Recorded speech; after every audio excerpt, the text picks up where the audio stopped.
Hello, and welcome. I am Chilling Tales. And as you get ready for bed, you must know that you are doing amazing and you deserve all the sleep you can get. So as you are winding down, let me know where you are from and what time you are watching this video. Like and subscribe to help the channel if you'd like. Now put your mind at ease and let the story unfold. The river at night had a sound all its own. Not just water moving, but something deeper, like whispers hidden in the current, rising and falling with every bend. When I was a kid, I used to love it. That rushing noise lulled me to sleep on nights when the windows were open and the summer heat pressed down. But that night, that sound felt different. I had stopped by the bridge out of habit. It was late, and I was driving back from a visit with friends. The highway was faster, sure, but when I wanted quiet, I cut through the back roads along the water.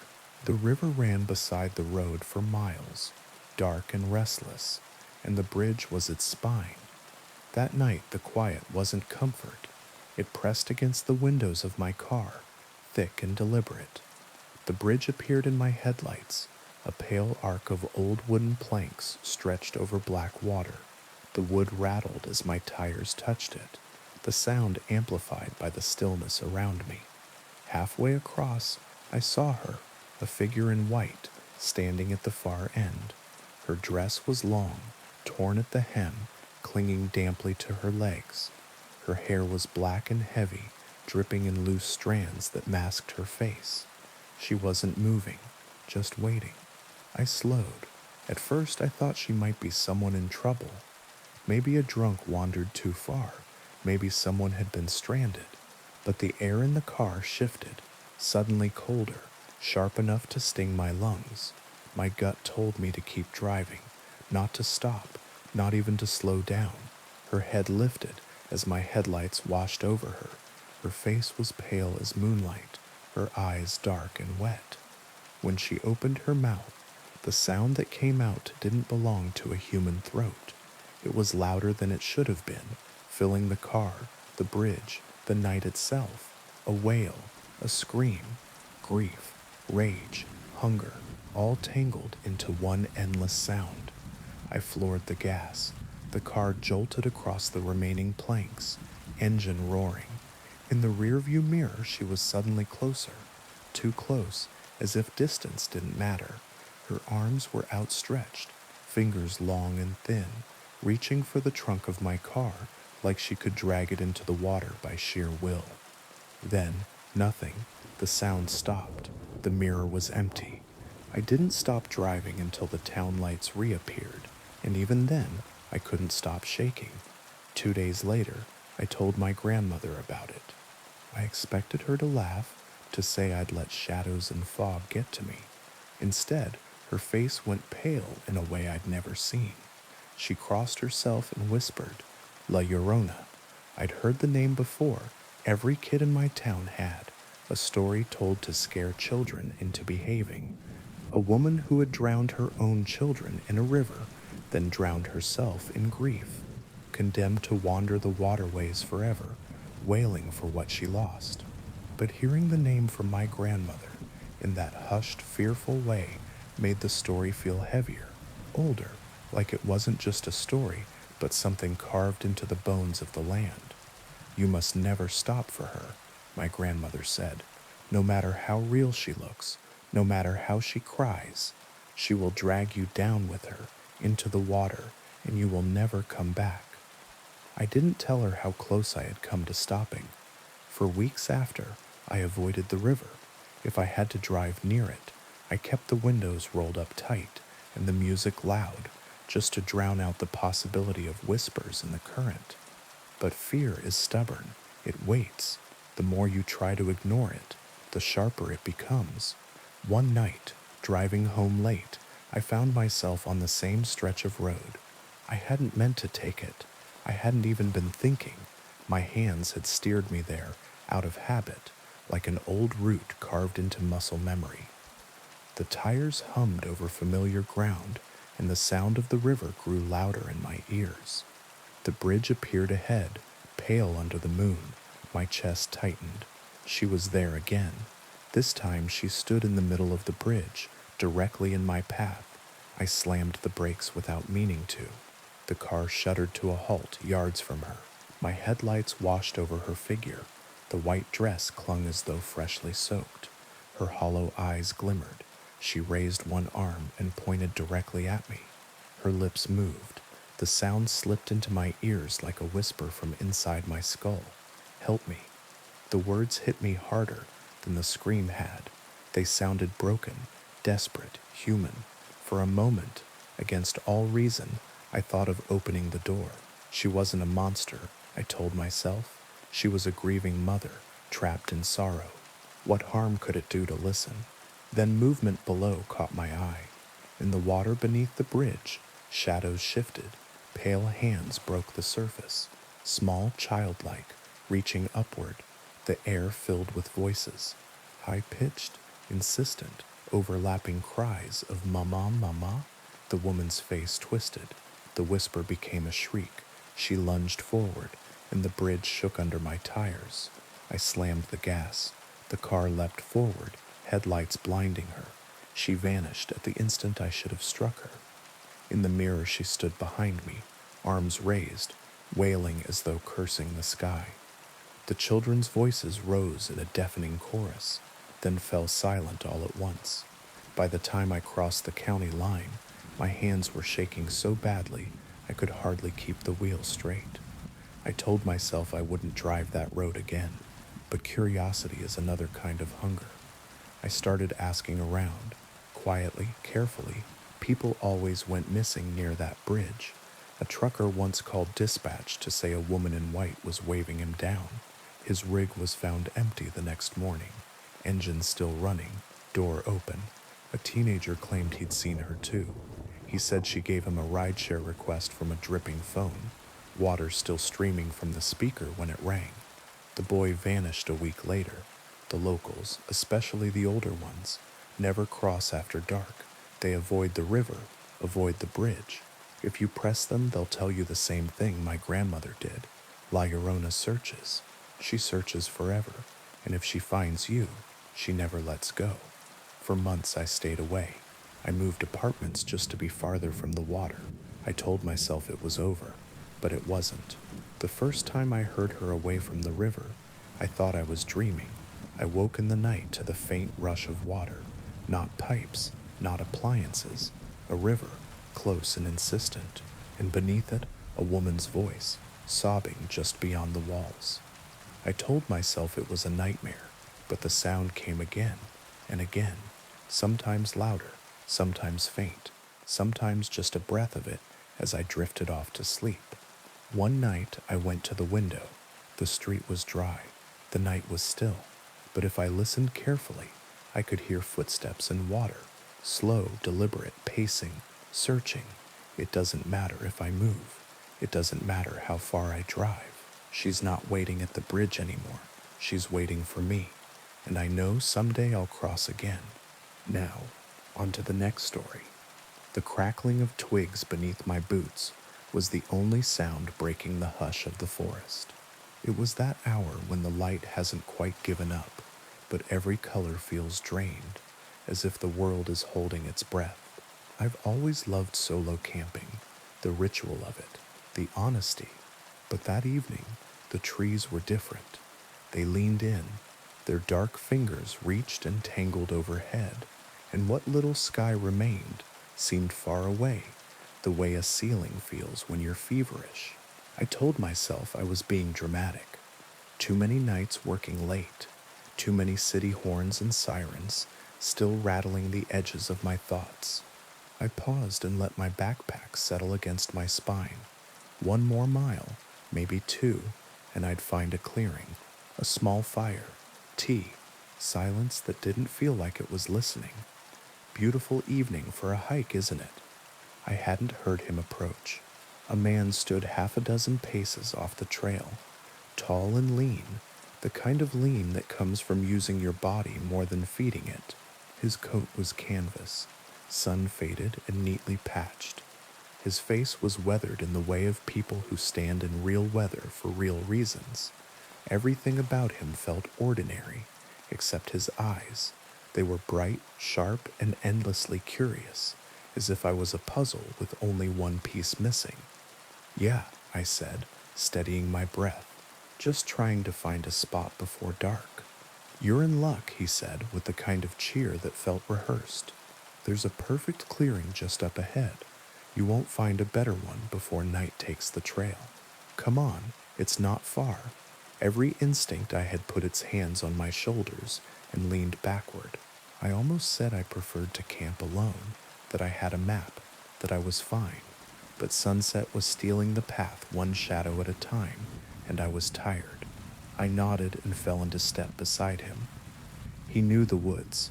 He pointed to a thistle under an alder leaf and called it by a name I didn't know. He tapped a cluster of stones and said there had been a stream here once, years ago, before a storm rearranged the hillside. He knew where birds nested and what the wind meant when it ran cold. His knowledge should have comforted me. It almost did. What brings you out here alone? He asked, glancing back with that mild, affable smile. City gets loud. Sometimes, I said. Needed the quiet. He nodded thoughtfully. Quiet is honest out here. The woods have a way of keeping you. The way he said keeping made the hair on my arms rise, as if the word had a second meaning he was tasting. We stepped into the clearing as the last light failed. It was as promised, perfect, flat ground, a ring of stones darkened by old ash, a fallen log at the edge for sitting. I let my pack slip to the dirt and rolled my shoulders. This is great, I said. Thanks. Oh, it's my pleasure. He didn't leave. Let me help you set up. It'll be dark soon. 4 hands beat 2. That's okay, I said, suddenly aware of how alone we were. I've got a system. Nonsense. He crouched and started pulling out tent poles as if they were his. Wouldn't want you fumbling around in the dark. I hesitated. It felt ruder to argue than to let him help, so I didn't. We worked in a rhythm that was almost comfortable, except for the way his eyes kept flicking to the tree line as if he expected the forest to answer a question neither of us had asked. He would ask me something quick and personal. Do you live alone? Do you have family who know where you are? And then before I could reply, he would change the subject. Plants, weather, rivers, as if the questions weren't his, but the interruptions were. The tent rose, the sky fell. We finished by moonlight. The clearing, spare and tidy, began to feel like a stage with no audience. I stood and stretched. Well, I said, making it a dismissal, I appreciate the help. I'll be fine from here. He stepped closer, not touching, but close enough to feel present in the air. You've done well, he said, voice lowered, but there's still so much to do before the night is through. My chest tightened. You should probably get back, I said gently, before it gets too dark to find your own camp. He tilted his head, and that small, harmless smile bent the wrong way. Oh, I am exactly where I need to be. You see, these woods, they get hungry, and it's been so long since we've had a visitor. I took a step back. Somewhere, an owl made a single sound, and then thought better of it. I considered the tent. My phone was inside, along with the illusion of safety, and he saw me consider it.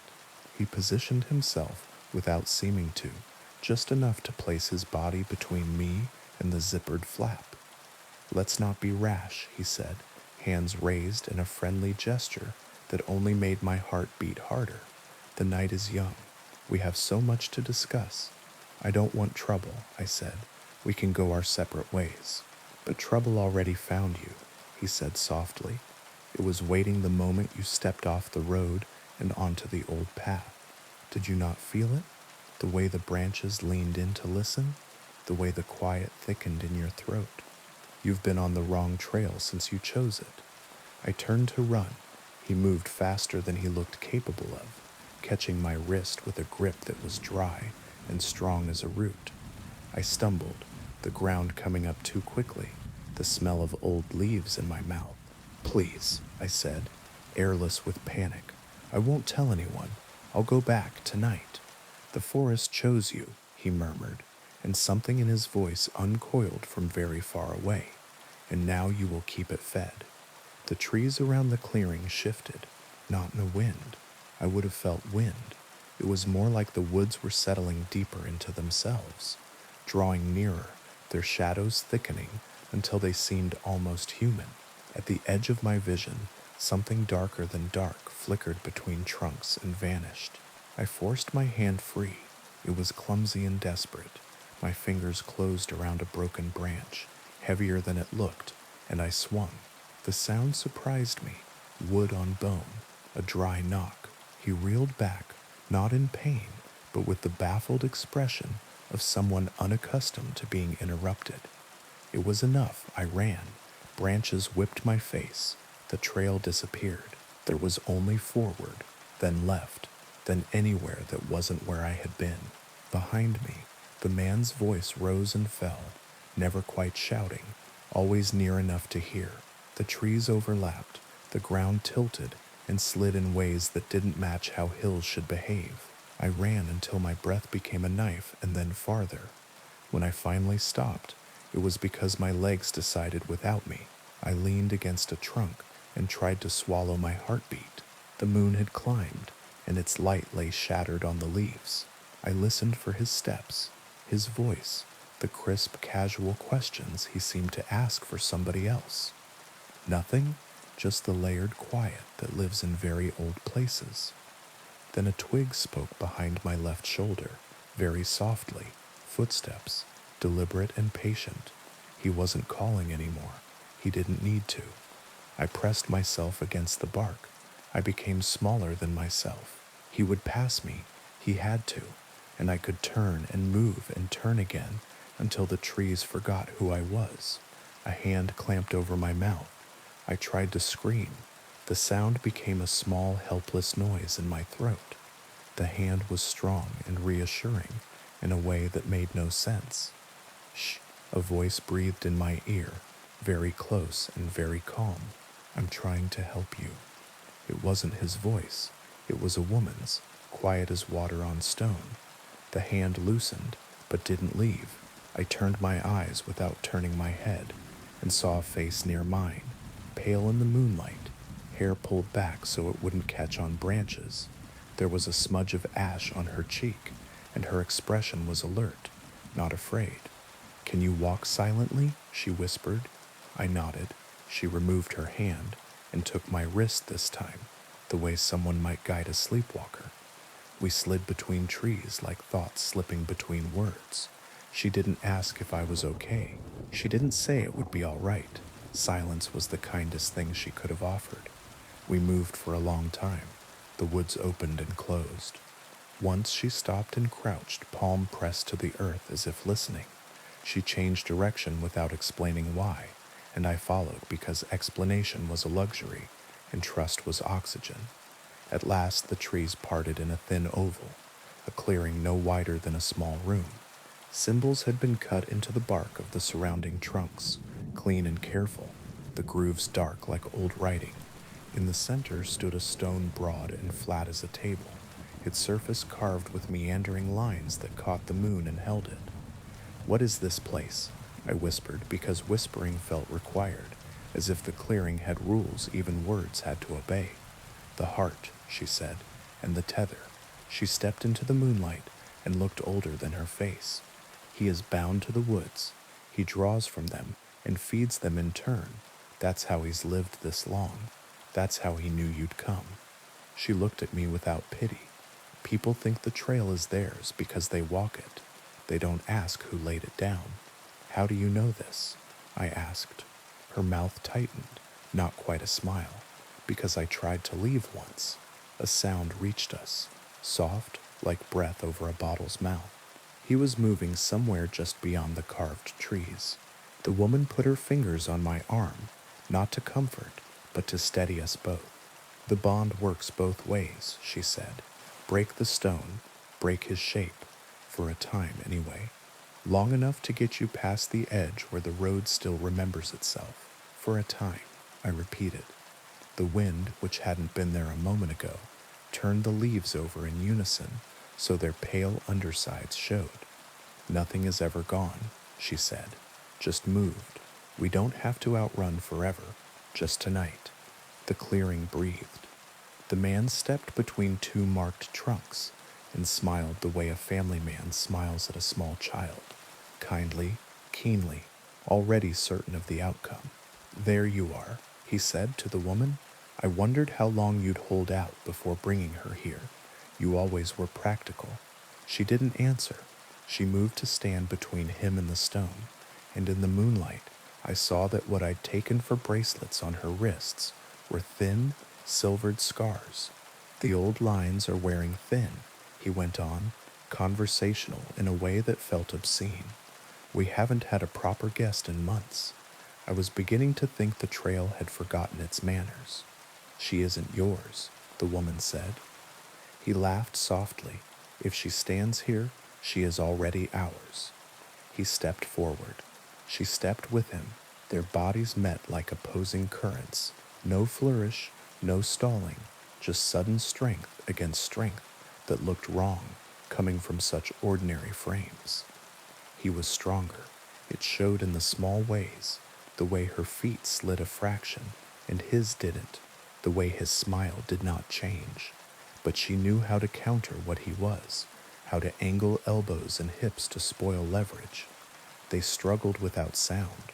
"Don't let him touch the stone," she said without looking at me.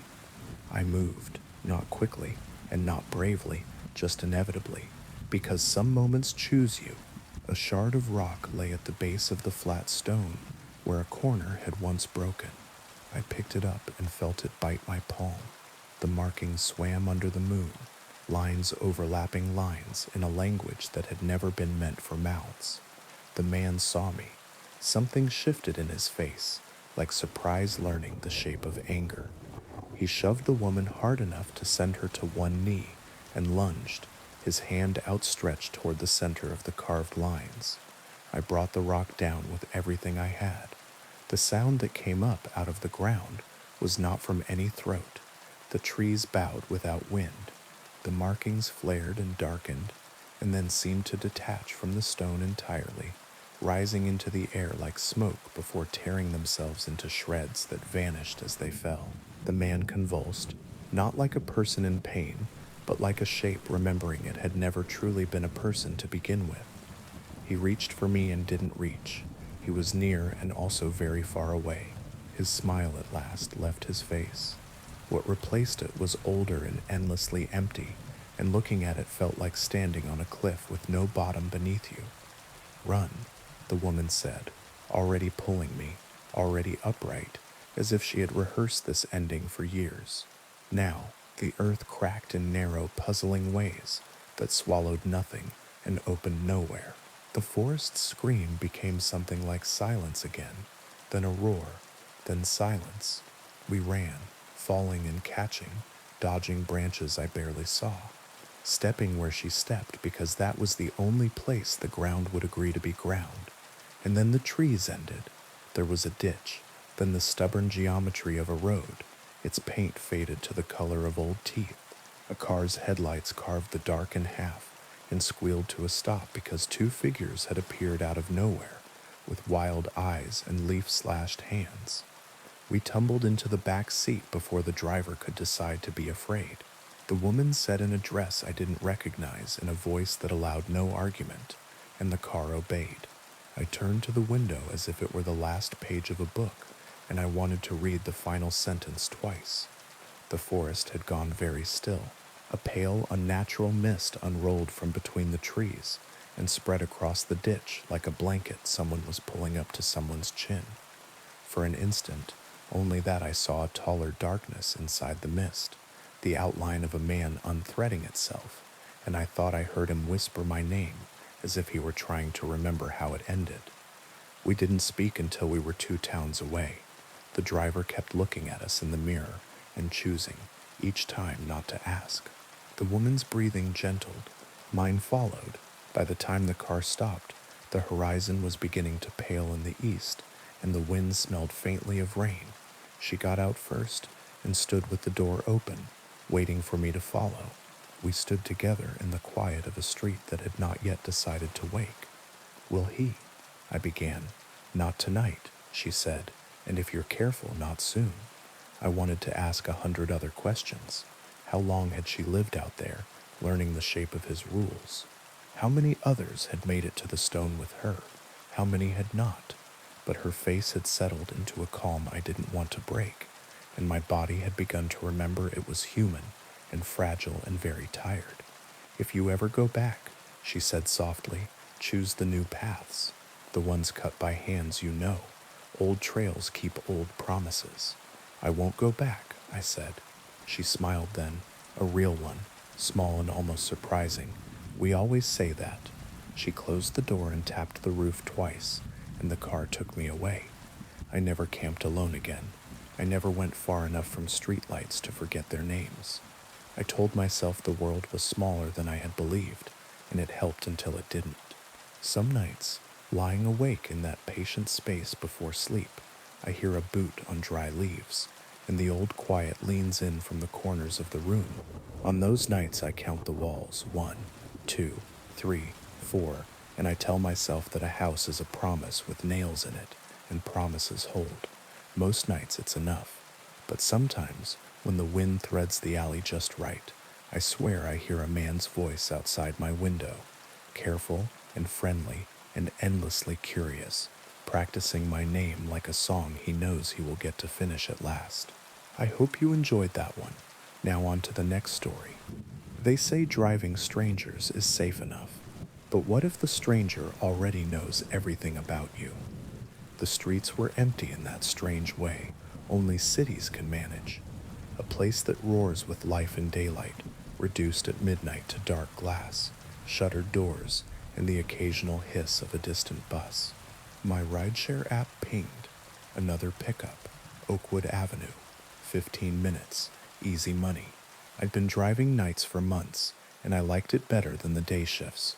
Fewer drunks, fewer kids with blasting music, fewer small talk conversations I had to fake, just long stretches of quiet and the occasional polite rider. Something about that night, though, felt off. Maybe it was the way the streetlights flickered as I pulled over, or maybe it was the man waiting for me. He was tall, dressed in a dark coat that looked too heavy for spring. A wide-brimmed fedora hid most of his face. He didn't wave, didn't smile, just opened the rear door and slid in like he'd been expected. Evening, I said, forcing a lightness into my tone. Oakwood Avenue, right? He nodded once. His eyes caught mine in the rearview mirror, cold, measuring, like he was making notes I couldn't see. I pulled away from the curb, the car filled with silence, thicker than most rides. Normally I'd try small talk, but something about him told me not to. The tires hummed, the city unspooled in shades of gray. You drive at night often? He asked finally. His voice was low, gravelly, touched with an accent I couldn't place. Yeah, few nights a week. Helps pay the bills, I said, keeping my eyes on the road. Must meet all sorts of interesting people. Sometimes, I said, mostly just folks trying to get home. He leaned forward slightly, and I could feel his eyes boring into the back of my head. And you? What brings you into this line of work? The way he said you made it sound like I was the first specimen in a long experiment. I forced a laugh. Oh, you know, flexible hours. Works with my schedule.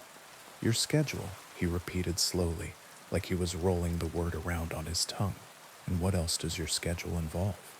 My hands tightened on the wheel. Not much. Work, sleep, repeat. Ordinary, he said, almost to himself. So very ordinary. The silence that followed was worse than the questions. We drove deeper into the city's outskirts, where houses grew sparse and the roads narrowed. I didn't recognize the neighborhood. My GPS still showed the route to Oakwood Avenue, but the streets looked wrong, like they'd been rearranged. Tell me about your family, he said suddenly.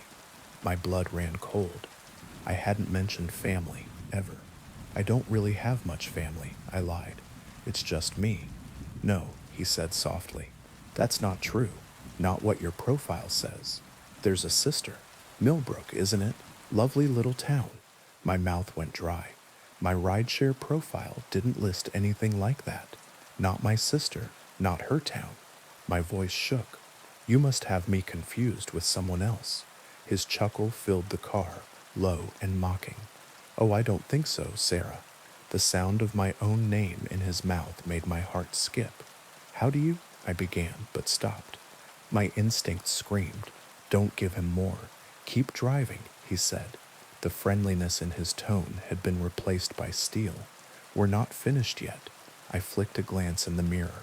He was watching me, his hand sliding inside his coat. My pulse spiked. I didn't want to know what he was reaching for. Without thinking, I slammed on the brakes. The car shrieked to a halt. The man lurched forward. I ripped my seatbelt loose, threw open the door, and bolted into the night. The street was unfamiliar. Houses crouched dark and silent. My shoes hammered pavement. Behind me, a car door slammed and footsteps followed. He was faster than I expected. His breathing never changed pace. Steady, relentless. I darted between two buildings, my lungs burning. The night smelled of asphalt and rust. My foot caught an uneven crack, and I went down hard, palms and knees scraping. Before I could scramble up, a hand clamped around my ankle. I kicked wildly, screaming, but his grip was iron. He dragged me back with terrifying ease. In the pale light, his face loomed above me for the first time. His grin was manic, his eyes bright with a predator's glee. Now, he said, mock gentle. Running already? We were having such a lovely conversation. I twisted, desperate. What do you want from me? He tilted his head, studying me like a puzzle. I want to play a game. From his coat, he pulled a knife. Long, curved. It caught the moonlight. My stomach dropped. It's simple, he said, crouching beside me. I ask questions. You answer truthfully. For every lie, he let the knife gleam closer to my skin. There are consequences. What if I refuse? I whispered. His grip tightened painfully. That's not an option. The game has already begun. He smiled. First question, why did you really start driving at night? I froze. The truth was embarrassing, vulnerable, but lying felt worse. I was avoiding someone, I admitted. An ex, he wouldn't leave me alone. I thought working nights would make it harder for him to find me. The man's smile widened. Honesty suits you. Next question, what's your greatest fear? My breath shook.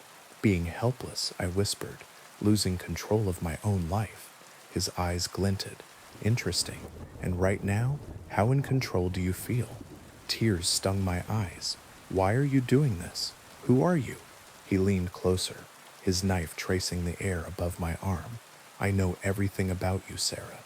Your hopes, your fears, even your little secrets you thought no one saw. And what I want, he smiled a smile that belonged in no human mouth, is to see if you're worth keeping. My heart thundered. I had seconds, maybe. His questions weren't a game. They were a ritual. The way his voice lingered on words, the way the knife gleamed, the way the night felt heavier with every truth. He was feeding something, drawing it out of me. But if he needed me alive to keep playing, then maybe, just maybe, I had a chance. When he leaned closer, I jerked my knee upward, slamming it into his chest. He staggered, grip loosening just enough. I shoved him back and scrambled to my feet, sprinting into the dark. This time I didn't look back. I ran blind until the houses thickened again, until a main road opened in front of me. Headlights cut through the dark. I stumbled into the street, waving frantically. A car screeched to a halt, horn blaring. I threw myself against the door, gasping, begging. The driver's face was a blur of confusion and alarm. Behind me, the street stretched empty. The man was gone. The police never found him. My app showed no record of that ride.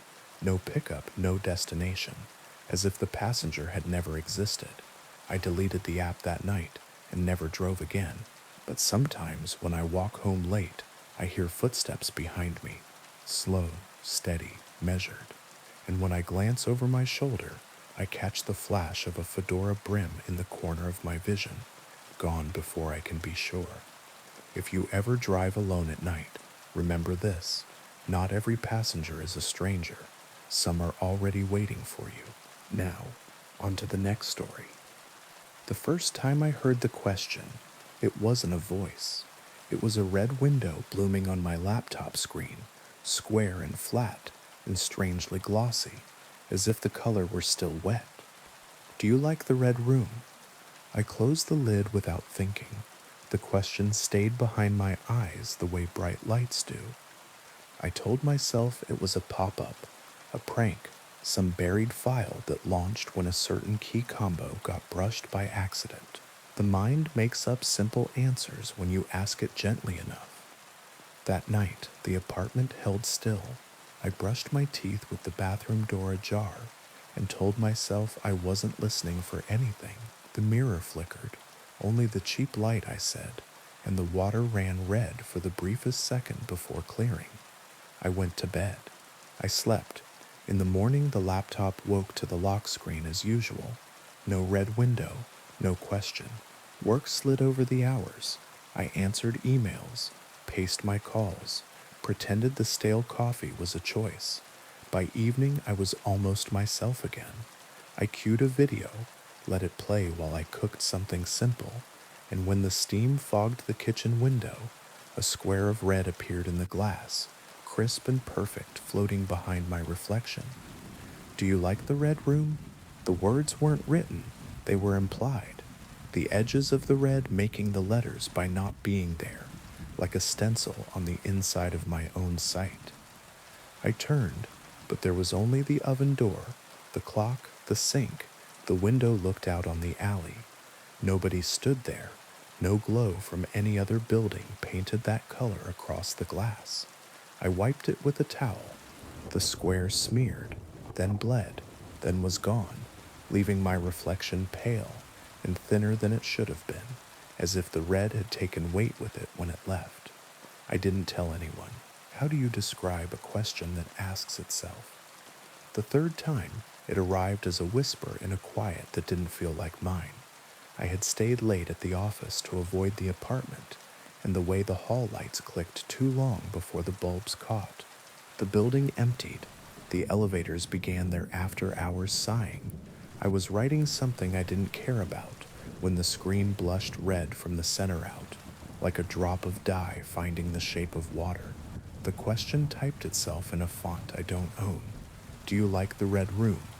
My cursor blinked helplessly. The red window didn't block my work. It sat inside it, as if my document were the one trespassing. I moved the mouse and watched it stutter, sluggish, as if the air had thickened. Then, in the corner of the red, a small black dot appeared, and grew, and cleared into a camera lens. I saw myself as if from across a room. The camera on my laptop was off. The tiny green LED slept. But there I was, faintly delayed, hands hovering above the keyboard, breath shallow. Behind me, the office stretched out in parallel lines, desks, chairs, tall windows that became mirrors at night. In the reflection of the farthest window, a square of red hung where no screen should be. Do you like the red room? No, I typed. I don't.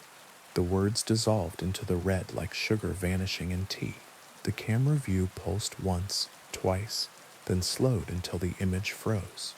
My own frozen face looked back at me with a little skepticism, as if I had said the wrong thing.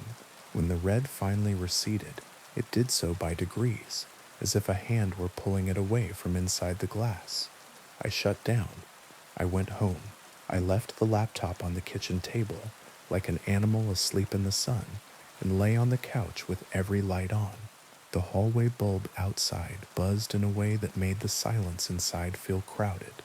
Past midnight, my phone buzzed against my hip, unknown number.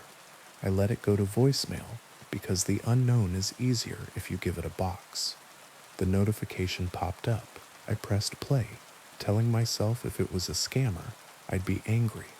Anger is a railing you can hold in the dark, static. Then a small, curious voice, close to the microphone in the way that means the room behind it is very large. Do you like the red room? I hung up. The phone rang again immediately. Same number. I pressed decline. It rang again, again. I turned it off and set it face down. From the kitchen table, the laptop chimed the sound it makes when someone starts a video call. The lid was closed. The chime happened again and again. I stood very still and waited for my breathing to match the room. No, I said aloud, though nobody had asked. I don't like it. The apartment swallowed the word like a mouth that doesn't intend to chew. When sleep came, it did so sideways, like a car sliding into a space too small. I woke to a knock, 3 precise taps at the door, as if whoever stood there had been taught manners a very long time ago, and nothing else. The peephole showed me a slice of hallway, the opposite wall, the exit sign bleeding its red into the dim. No one stood outside. Still, the air held the shape of a presence that had recently left and might be waiting only for me to stop looking. In the morning, my laptop lid had shifted a fraction, as if a careful hand had considered lifting it and stopped out of politeness. The screen woke on its own when I passed. The red window blossomed without preamble. Do you like the red room? I nodded. I don't know why. Maybe acquiescence buys time. Maybe saying yes to a question does not mean yes to the consequences.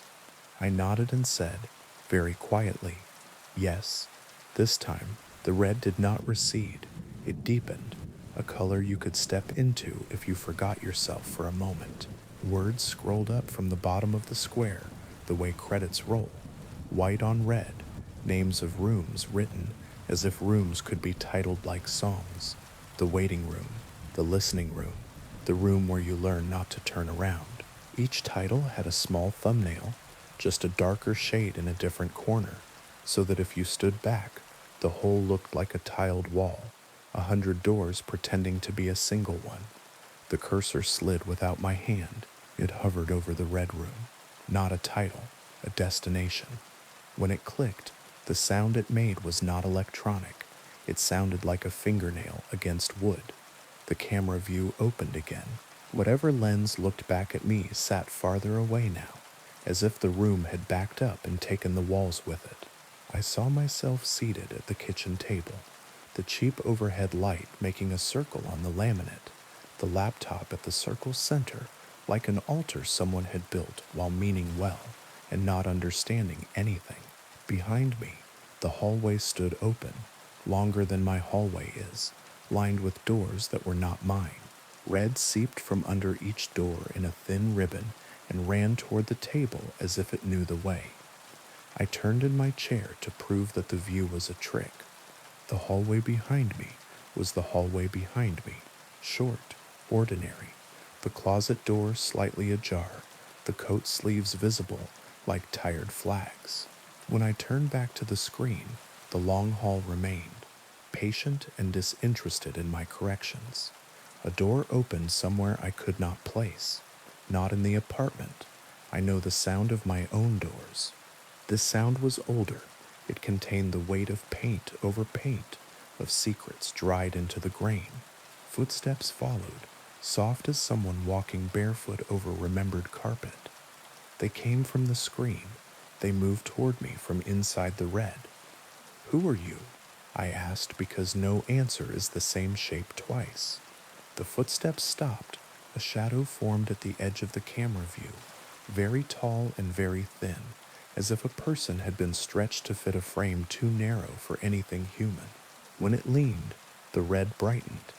I felt heat on my face as if I were close to a fire that has been burning in the same hearth since the house was younger than its foundations. The voice was close to my ear and also very far away, like something spoken down a speaking tube between floors. Do you like the red room? Yes, I said, because the truth was irrelevant and manners mattered to whatever this was, and because the word yes keeps you moving in a conversation that wants you to stop. The red unfolded. The kitchen disappeared and remained. Both. I was still at my table, and also standing in a room with no corners. The walls curved in on themselves, the way an eye sees the inside of itself if it forgets to blink. The red had depth without distance. I tried to judge its size and lost count of edges. The only furniture was a chair, exactly like mine, placed at the exact distance you place a chair if you want a person to sit without asking permission. On the chair lay a small white card with black writing in a hand that understood both patience and hurry. Sit. I did. The chair was my chair. The red breathed. The card turned itself over and became a second card with a second word in the same hand. Confess. I don't have anything, I said. I'm ordinary. The red deepened. A third card appeared on the table where my laptop should have been. Confess. To what? To whom? My mouth worked. The first thing that came was something small, the kind of sin dull enough to pass the time in a stranger's ear. I don't answer calls from unknown numbers, I said, even when I know it might be someone I love. The red accepted this like a teacher taking a paper with a name spelled right, and nothing else correct. The next card was not written in the same hand. The letters were broader, unfamiliar. A different person's confession borrowed my voice. I keep a list of every time I should have said I'm sorry and didn't. The red listened. Time moved as if it were waiting. I confessed more. Nothing dramatic. Not the big things you tell when you want to be forgiven like a saint.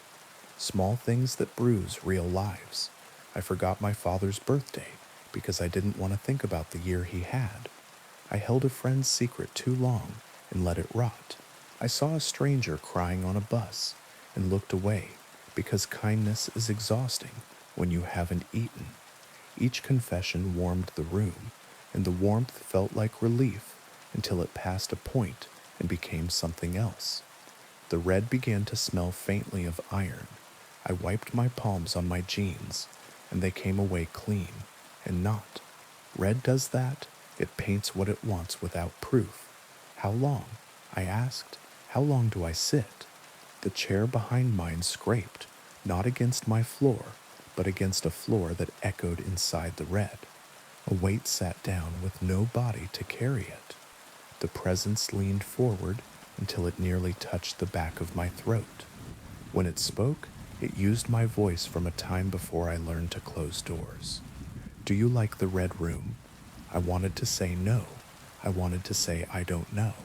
I said yes, because there is a way to leave a conversation by staying in it, and I did not know any other way out. The room exhaled. The red thinned, then thickened again, like blood clotting and breaking and clotting. The chair across from me was no longer empty. A girl sat there, 14 maybe, hair blunt cut at her jaw, eyes too dry for the story they wanted to tell. She wore a white uniform shirt, the kind that makes 100 students into a single shape, and the collar was stained red in the neat starburst pattern you get when you try very hard to keep something from spreading and fail. She looked not at me but at the space between us, as if the red had put something there that was for her. When she spoke, it was with the careful articulation of the newly dead. I clicked it, she said, like a fool. I said yes because I thought it was a joke, and then because I thought it was a dare, and then because I thought I could win. She raised her hands. The palms were clean, the backs were not. She smiled in a way that was no longer made of habits learned in a mirror. They turned my room red, she said, but not all at once. First the corners, then the threshold, then the inside of me. I breathed too shallowly and saw small white sparks at the edges of my sight. Who turned it? She tilted her head as if I had mispronounced the only word that mattered. The room did, she said. It likes to be liked. Behind her, the red gathered itself like a muscle. A door appeared where there had not been a door, or perhaps had always been a door if you knew how to see doors that are not for you. Someone stood in the doorway, tall, long coat that had once been black if red did not exist. A hand held the door, the way a hand holds a promise it intends to keep, whether you asked for it or not. The face did not belong to any person, not because it was monstrous, but because it was perfectly polite. The sort of face that never gets noticed until it never forgets you. "Don't turn around," the girl said, and her voice sharpened for the first time. "Listen to me. Do not turn around. If you look, it likes you more." The presence behind my chair leaned closer, as if I had invited it by acknowledging it. The smell of iron strengthened. The red around the corners of the room pulsed in time with my heart, and my heart began to listen to it, the way a foot falls into step with a drum on a road. "Some rooms are hungry," the girl said. "They eat with their eyes." How do I leave? My voice was very small and very far away. The red blurred its edges and then brought them back, impatient. "You don't," she said, and then she smiled in the way the living smile when a joke lands exactly between them. "You pretend you already did, and sometimes the room is distracted by someone else pretending harder." She stood. I had not seen her stand, and yet she was standing. The door behind her opened wider, and the tall figure in the coat did not move, which is still a way of moving in rooms like this. She placed her palm on the table between us. It left no mark, and also left one that would be there if I thought about it too long. "Confess the biggest small thing," she said. "Not the worst, the truest. Give the room a shape of you that it can keep while you carry the rest." I closed my eyes. The presence behind me tilted its head. I felt it without any sense that calls itself by name. When I spoke, it was not a decision. It was gravity. "I hurt someone who loved me because I wanted proof they would stay," I said, "and when they stayed, I was angry because the proof was ugly." The red stilled. The chair behind me leaned away. The girl nodded in a way that contained the space between pity and respect. "Now say you like it," she said softly. "Say it like you mean it enough for it to be bored of you. Some courtesies are camouflage." I kept my eyes closed. "I like the red room," I said, and found to my horror and my safety that I meant it while I said it. "I like the red room." The door closed without sound. The air cooled. The red peeled itself off the walls of my apartment and folded into the screen, and then into the corner of the screen, and then into a single pixel that went dark and left nothing behind but its afterimage. I was alone at my kitchen table. My laptop showed my work document, half finished, blank where the red had been. My phone lay face down and polite. In the hallway, the closet door had shut itself to an appropriate angle. The next night, the mirror didn't flicker. The water ran clear. The window glass reflected only my face and the square of night behind it. But sometimes, when the apartment is very quiet and my breathing forgets to be loud, a red glow gathers in the far corner, small as a pulse, patient as a waiting room. If I turn my head too quickly, it goes away. If I don't turn at all, it becomes a question that asks itself, "Do you like the red room?" I say yes now in my head before it speaks. I say yes because that is the price of not turning around. Because some rooms are doorways, and some doorways are mouths, and some mouths are kind. If you feed them table scraps you never meant to eat. On good nights the red stays a dot. On bad ones it becomes a square, and the square becomes a window, and I sit very still and confess small true things until the room is too full of me to notice I have not given it all. And I don't turn. I do not turn. I let the politeness behind me lean and never learn the back of my eyes. And in the morning, when the light is ordinary again, I brush my teeth with the door open and count the corners of my rooms, 1, 2, 3, 4, and try not to think about the fifth one that waits when the lamps are off. Do I like the red room? I like it enough to be alive. Now, on to the next story. The first time I saw her, she stood at the bend in the road where the guardrail had a dent that matched my car's left fender. Not because I had hit it, I never have, but because after a while, you begin to recognize the shapes your life might make if you stopped paying attention. Her dress was white and wrong for the weather. The fog made lace of the headlights, and her hair lay flat against her skull in that soaked way that means the cold has decided the shape of you. I slowed. You always do, even after you promise yourself you won't. She didn't wave.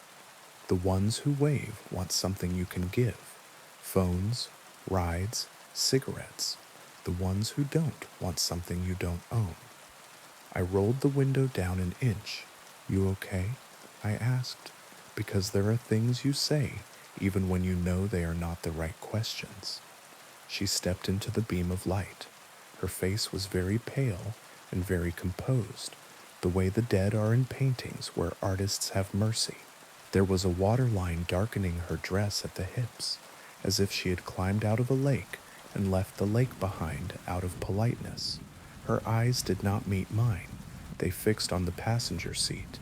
"Can I sit?" she asked, not looking at me, and the grammar was so ordinary, I said yes before the rest of me could vote. The door opened without my hand. The smell of the river climbed into the car and chose a corner. She sat and buckled herself in with careful fingers. The belt lay wrong across her chest, as if it remembered another shape. "Where are you going?" I asked. "Home," she said. The road took us in. The fog swallowed the world beyond my high beams, leaving me a ribbon of brightness to follow and nothing else. We drove past the stretch where the water runs closest, and the sound of it becomes a second engine. She turned her head fractionally toward it, and then away, as if listening to a story that had been told to her too many times. "Did you come from there?" I asked, and regretted the question as soon as it left me. She folded her hands in her lap. They were not cold. They were the temperature of water that has decided to be a body for a while. "Everyone does," she said. We reached the old stone bridge. The county never tore it down because bridges are superstitions you don't want to test. The new road goes around, the old one crosses. I never choose the old one at night, but the fog pulled my hands left, and the car obeyed. Halfway across, she spoke in a voice you use when you remind someone to take a breath. "Don't stop." I didn't. The fog thickened into a wall, and then into a room, and then into a person. A woman stood in the lane ahead, dress whiter than fog, mouth open in a sound I could not hear, because hearing is not the only way to understand. My passenger reached out and laid her hand lightly on my wrist. The car did not slow. The woman blurred, as if my headlights had learned mercy. We passed through the place where she stood, and the engine did not falter, and the fog behind us closed its mouth. At the far side of the bridge, the passenger exhaled for the first time. It sounded like a tide changing its mind. "Thank you," she said. "For what?" "For not stopping." "Where is home?" I asked. She smiled then. A small, exact thing you could put in your pocket and take out when you needed proof that kindness has weight. "Anywhere away from the water," she said. "For now." The houses returned in cautious clusters. Streetlights remembered themselves. She touched the window with the back of her fingers, as if feeling for a seam. "Here is fine," she said, at a corner with no house. And I pulled over because it's easier than asking for reasons you won't understand. She unbuckled. The seat beside me grew lighter. "Will I see you again?" I asked before I could stop wanting the answer. She looked at the empty passenger seat and not at me.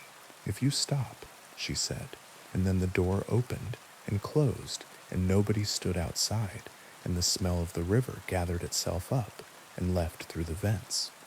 I drove home the long way. I washed my face and did not look into the corners of the mirror. I slept badly and woke with my hands aching from gripping the wheel too long. The next night I took the new road. The fog found me anyway. At the bend with the dent in the rail, she stood exactly where the light likes faces. I rolled my window down an inch, as if I could reduce the size of the question by being careful. "Can I sit?" she asked, eyes fixed on the passenger seat. I nodded. We drove. The old bridge waited.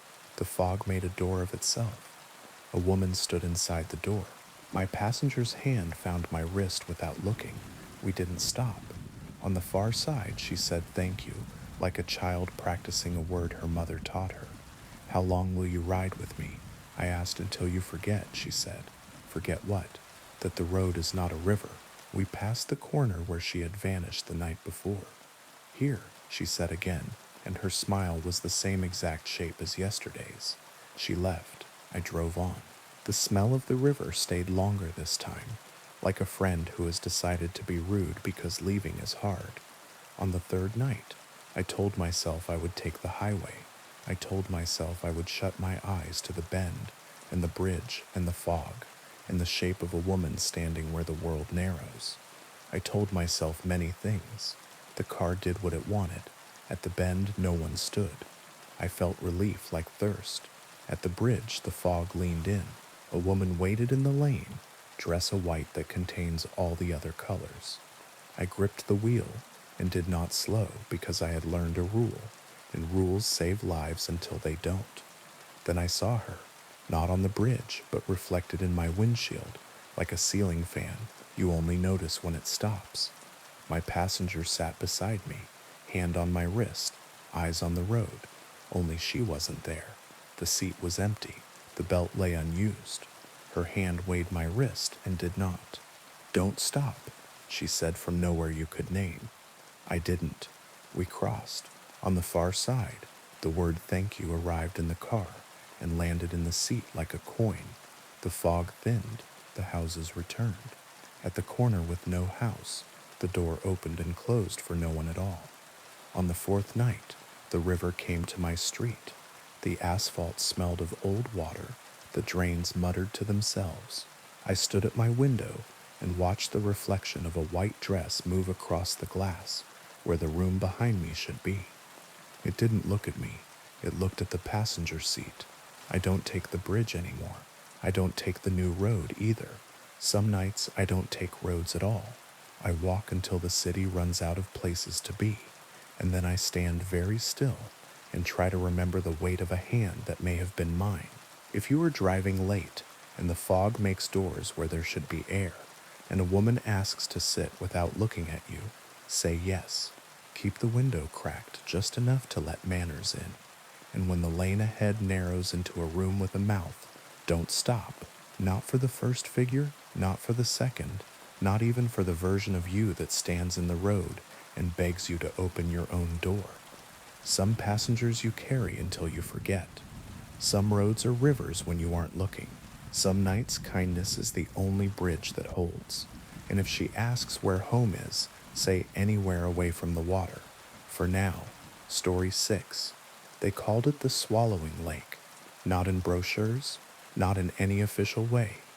On maps it had a colonial name that sat on it like a borrowed coat. But the locals called it what it did, the way you name a dog after its worst habit. The lake ate, not quickly, not with violence, with patience. A canoe would slip from its tie and drift toward the center, and then not be a canoe anymore by morning. A buoy would slide a foot down its rope each day until the rope had no slack left, and then somehow found more. The dock had teeth marks in it if you went out at dawn and dared to look closely. Little semicircles chewed into the wet wood where the water had lifted itself and tested what the world was made of. We rented the cabin because it was cheap and because grief makes bad bargains. My brother said the quiet would help. I said quiet is a mirror and we're not ready to see ourselves yet. We went anyway because you go toward water when you don't know what else to do. The first night, the lake knocked politely at the shore. The sound was almost words. We ignored it, the way you ignore a neighbor who wants to talk about weather. You can see yourself. In the morning, our footprints from the night before had softened. By noon, they were gone. The beach smoothed into a blank page. My brother said wind. I said of course. On the second night, a shape drifted in from the middle distance. A tree, we thought. Deadfall loosed from someplace upstream. It came closer without coming closer. The lake is good at that. And when it reached the shallow slope where you can still see bottom, it wasn't a tree. It was a door. Red paint flaked from it, in the way old barns peel. No hinges, no handle. just a door lying flat in the water, as if the lake had decided to sleep like a house. Don't touch it, I said, because some sentences say themselves. My brother laughed, because laughter is one way to keep a thing where you can see it. He waded into his knees. The water did that cold trick where it climbs, and your body pretends to be brave. He put his hand on the edge of the door and pushed. It moved as if pushing were something it had been waiting for. He turned it toward shore. We dragged it up onto the sand together. It was heavier than its size. Doors remember every hand that ever closed them. There was writing on the underside, pencil scrawled over a child's height, and an adult's, names, dates, a list of things that get longer when you're not looking. The most recent entry read like a note someone wrote to themselves and forgot on purpose. If you open it while the lake is speaking, you don't come back the same. We leaned it against the cabin wall, as if it belonged to us now. It made the place look like it had a history beyond a rental agreement. That night, the lake spoke, not out loud. There are rooms inside you that hear things your ears don't. I woke with the door's red pressed against the back of my eyes and the sound of someone knocking on the underside of water. My brother slept anyway. His body had made its choice. I went to the deck and stood with my hands wrapped in a blanket and watched the lake breathe. The door against the cabin wall cast a thin shadow, as if the moon had drawn it with a hard pencil, and then lifted the pencil carefully so as not to smudge. The knocking continued, not frantic, patient, as if whatever was underneath knew we would open if we decided we were decent. I went down to the sand. The door looked taller at night. I put my ear against the old wood and heard a voice the way you hear your own blood when you lie too long on one side. It said my name in the tone people use when they want to borrow something and intend to give it back. Go away, I said without much conviction. The door answered by not answering. I don't know how long I stood there. The lake's edge crept an inch up the sand, and then two, and then stopped. Good manners again, as if to say, I won't come farther unless invited. At dawn, my brother came down with 2 mugs and tried to hand me warmth I could not hold. We're leaving today, he said, and I nodded because that is the shape a promise makes when it isn't sure it can be kept. We carried the door back to the water together. It floated as if it had been relieved of duty. He turned it so the writing faced down, as if to keep the names from getting wet. I watched his fingers let go one at a time, the way people do when they're practicing their exit.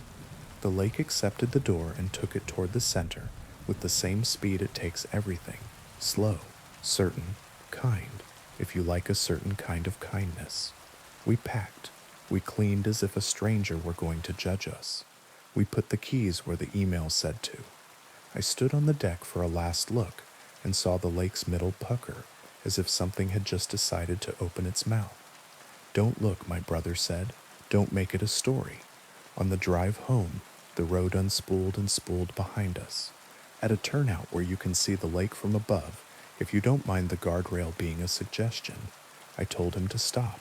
He said no, the way you say no to a child who asks to hold a knife. I said please the way you say please when you already did the thing and are asking permission to remember it that way. We pulled over. The lake lay below, very still and very much pretending. In the center, a square of red floated like a mouth that had learned manners and shut itself. Is that my brother began, and then the red tipped, and the lake closed over it without ripple, as if swallowing were the same as never having been hungry. We didn't speak the rest of the drive. At home, the house's familiar corners did that trick where they look new when you return from a place that doesn't have corners. I slept and dreamed the sound of knocking on the underside of something that wasn't the lake anymore. In the morning, my front door had a new scratch low down where your hand goes when you're small. I keep a glass of water by the bed now. I don't drink it. I watch it. Some nights, when the room holds very still, the surface shivers though the air is calm. I tell myself it is trucks on a distant street, a neighbor closing a drawer. Down the hall, My brother runs his shower too long. He sings to cover the knocking. It doesn't work, but it makes a better story. If you go to the swallowing lake, don't bring back souvenirs. Don't write your name on the underside of anything. And if a door floats up to you as if you called it, push it back with both hands and don't read the list. Names are invitations. Lakes collect them. If someone inside the wood asks you to open, ask them this instead. Will you give it back? If they say yes, know that they mean the wrong thing, because lakes don't empty. They learn you. They keep what you were when you stood on their shore and listened too long. And sometimes, at night, the water in your house remembers the shape of a door and knocks until you come to let it in. Now, on to the next story. The first time the shadow crossed the ridge, the bells in the church tower rang by themselves. They didn't clang in panic. They rang politely, as if announcing a visitor. That's how the old people in our village talk about it, like a guest you set a plate for, even though you know he won't eat. Nobody remembers when the shadow began, only that it's older than the road and younger than the river. It is seasonal and not. It comes with storms and also in clear weather. It stains roofs and faces. It chooses a house each time, rests on it until the walls learn to listen, and then moves on. The year it chose ours, my mother boiled basil and hung sprigs over the door. My father chalked a circle around the lintel and said a prayer in a language he only used when he spoke to sleep.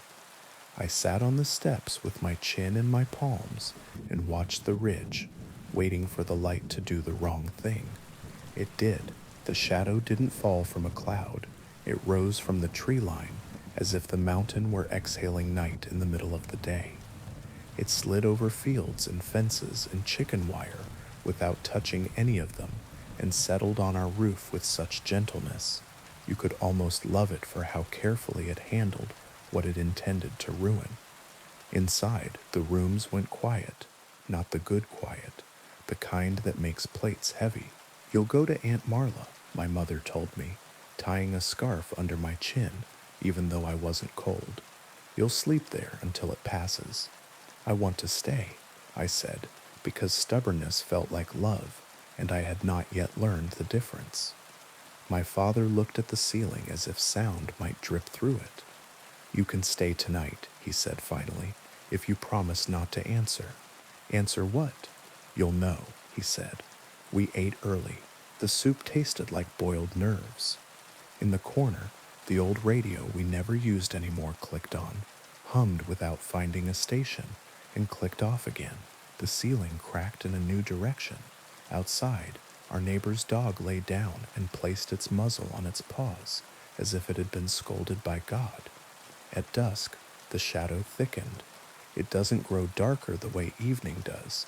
It grows denser, as if it's collecting itself for a thought. When full night came, the house stopped pretending to be anything but a mouth. We bedded in the front room. My mother slept with her shoes on. My father leaned against the wall with his eyes open, as if blinking were an invitation. I lay on the couch and counted the boards in the floor. It was easy math until it wasn't. Some boards doubled and others vanished, and I accepted it because one night is a long time to argue with wood. At some hour that will never belong to a clock, a knock came at the door. Not the door to the street, the door to the attic. We don't have a door to the attic. We have a pull string and a hatch that groans when you ask it to remember you.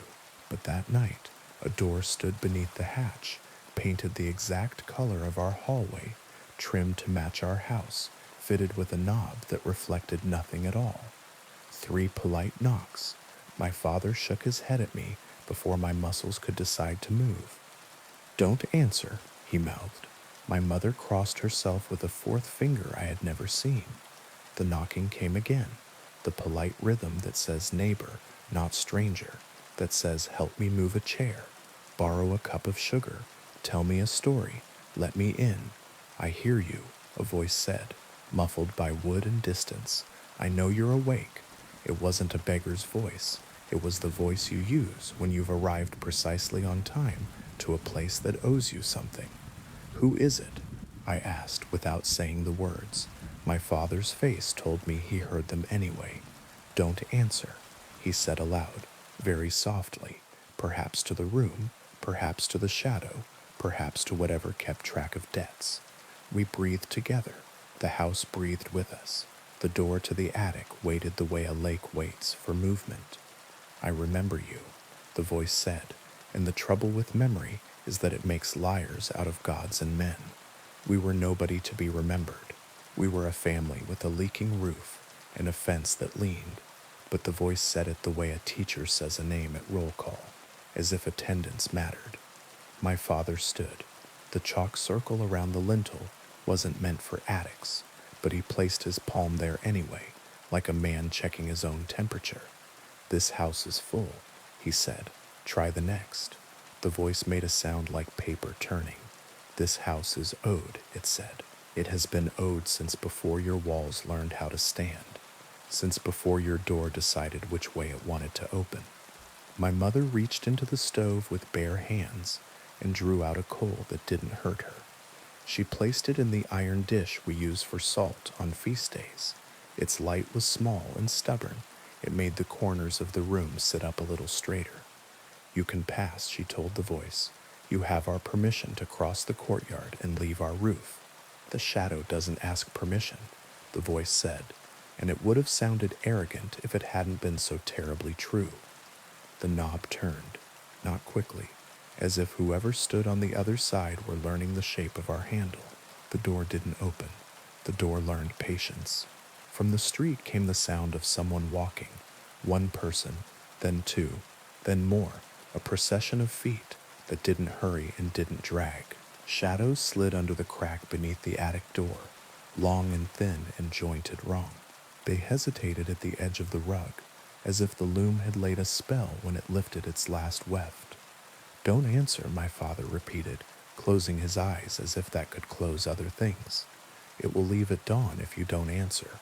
What if someone answered before, I asked. What if the shadow expects courtesy? Then the debt is kept, he said, and we sit with it. He didn't look at me when he said it, because my face has always told the truth, and he needed, just for a second, to pretend otherwise. Ours became a rope we held on to. The voice spoke sometimes, and sometimes the feet spoke instead, and sometimes the house answered with little sounds houses make when they are thinking of settling. The coal dimmed and brightened like a heartbeat. My mother touched my hair every time the light weakened, as if to count me. Near morning, the knocking stopped, not because the voice surrendered, because the shadow moved on. It lifted from our roof with offended dignity and slid to the house across the lane, the widow's place with the blue shutters and the fig tree that never fruits. Her light came on. It went off. It came on again. We should go to her, I said.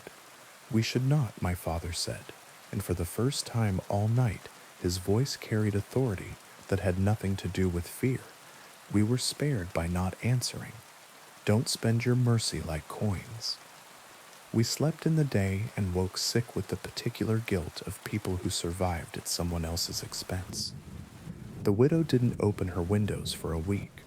When she did, the shutters hung crooked, and her fig tree had grown 3 new branches in the shape of fingers pointing at our roof. At market, the old women told me what they tell all children who watch too closely. The shadow is old. It remembers promises we forgot. It eats lies. It eats kindness, too. If you leave it uncovered on a table, it will take what is first offered, and if nothing is offered, it will take the one who asks what it wants. I brought bread to the widow, left it at her door, knocked, and ran the way good intentions run when they know they are late. That night, the shadow chose the house at the far end of the square, the one with the new paint. It pouted there like a scolded child, as if the freshness offended it. The family inside answered immediately, voices raised, questions asked. A radio turned up as if sound could be louder than what the roof was learning. By morning, the paint had wilted. The new door had warped. The father stood in the square, staring at nothing, his jaw moving like a man chewing a memory that won't swallow. It went on like this all spring, the shadow pausing, the bells ringing themselves polite, the village pretending the mountain was just a mountain. Some nights it took a chicken, some nights it took a secret. Once it took the sound of water from every tap for an entire day until we remembered to carry buckets to the well together like we used to. The night it came back to us, we were ready in all the wrong ways. We had boiled new basil, we had chalked circles inside circles, we had collected coals in a bowl as if light were cumulative. We had not prepared our mouths for silence. The attic door knocked 3 times, then 3 again, not because it was impatient, but because it is a comfort to things that are older than counting to arrange themselves in numbers that remember altars. Please, the voice said, and we had not heard please before. My father's face changed very slightly, not in sympathy, in recognition. He had waited his whole life to hear that word from the shadow, and he had never decided what he would do if it came.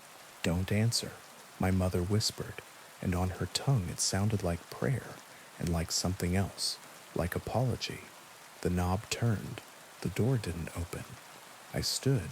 My legs did it.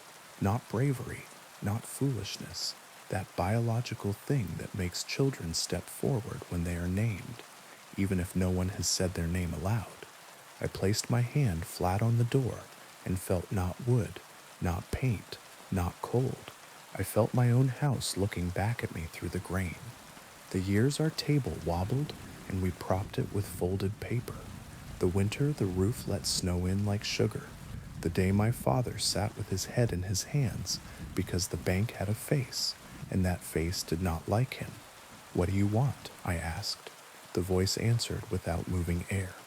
Something you can carry, it said, so you do not think you left your debt behind. A small laugh escaped me. It was ugly and human and broke the shape of the room. Fine, I said.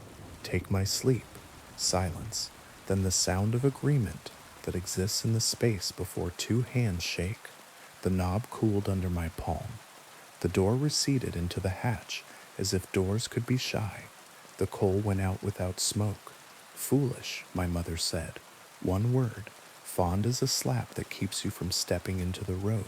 Wise, my father said, and I heard all the night he'd sat with his eyes open, stored inside the syllable. The shadow left at dawn. It took my sleep with it. It did not take my dreams. It left those because dreams belong to whoever has to carry them, not to the thing that made them heavier. For weeks I forgot how to close my eyes, and when I remembered, my body treated it as a bad habit. I watched the roof tiles of our house collect moonlight. I watched the square empty and fill. I counted the neighbors' breaths through open windows and learned which ones falter and which ones hold. I went to the widow's door and found bread there. Hers for me, and we stood on either side of the wood and said nothing, which is another way of answering. When summer came, the shadow moved up valley, the way weather does when it remembers where it's going. Babies were born. A cow died for reasons that had nothing to do with old debts and everything to do with the day being too hot. The river wrote its same letter across the stones and expected no reply. Sometimes late, I hear 3 polite knocks exactly where a door doesn't belong. I place my hand against the hatch and feel my house remember me. I tell it a small true thing I kept back during the spring, and the wood drinks it like water. The shadow prefers what you think you hid. If it comes to your roof, don't answer. If you must, offer it something you can survive without, and survive without it. And when the bells ring by themselves, set a plate for the guest even if he won't eat. There is a language older than bargains. It sounds like a family breathing together in the dark until the light has the courage to be mourning. For now it is enough. Now, on to the next story. The phone booth had been dead for years. The glass panes were fogged with the kind of grime that only time applies. Each rectangle, a small gray aquarium for moths and dust. It sat on the corner by the old post office, a relic left standing out of habit, the way a town leaves a statue up when no one remembers who it is. It started ringing on a Tuesday, noon. Everyone heard it. The sound cut through traffic like a thin blade. Not loud, exactly insistent. The first ring stopped the mailman in his tracks. The second made Mrs. Kivett drop her grocery bag. Eggs broke in slow motion. By the third, the whole block had turned to look at the booth that hadn't called anyone in a decade. No one moved to answer. It's amazing how quickly adults remember being children when a dare is implied. It stopped after 7 rings. It started again at dusk. 7, again at midnight. 7. The mayor called the phone company, and a man came with a tool belt and a shrug and declared that nothing was connected to anything. The cord inside the booth wasn't plugged into the ground. The wires in the street were bones. On the second day, a teenager answered, because teenagers are who we send to speak to the future. He pushed the folding door in, grimaced at the smell, and lifted the receiver with 2 fingers, the way you lift a dead thing that still might surprise you. Hello? He listened. His face went blank, then thoughtful, then frightened in the small way you can hide if you've practiced on mirrors. Yeah, he said after a long time. I remember.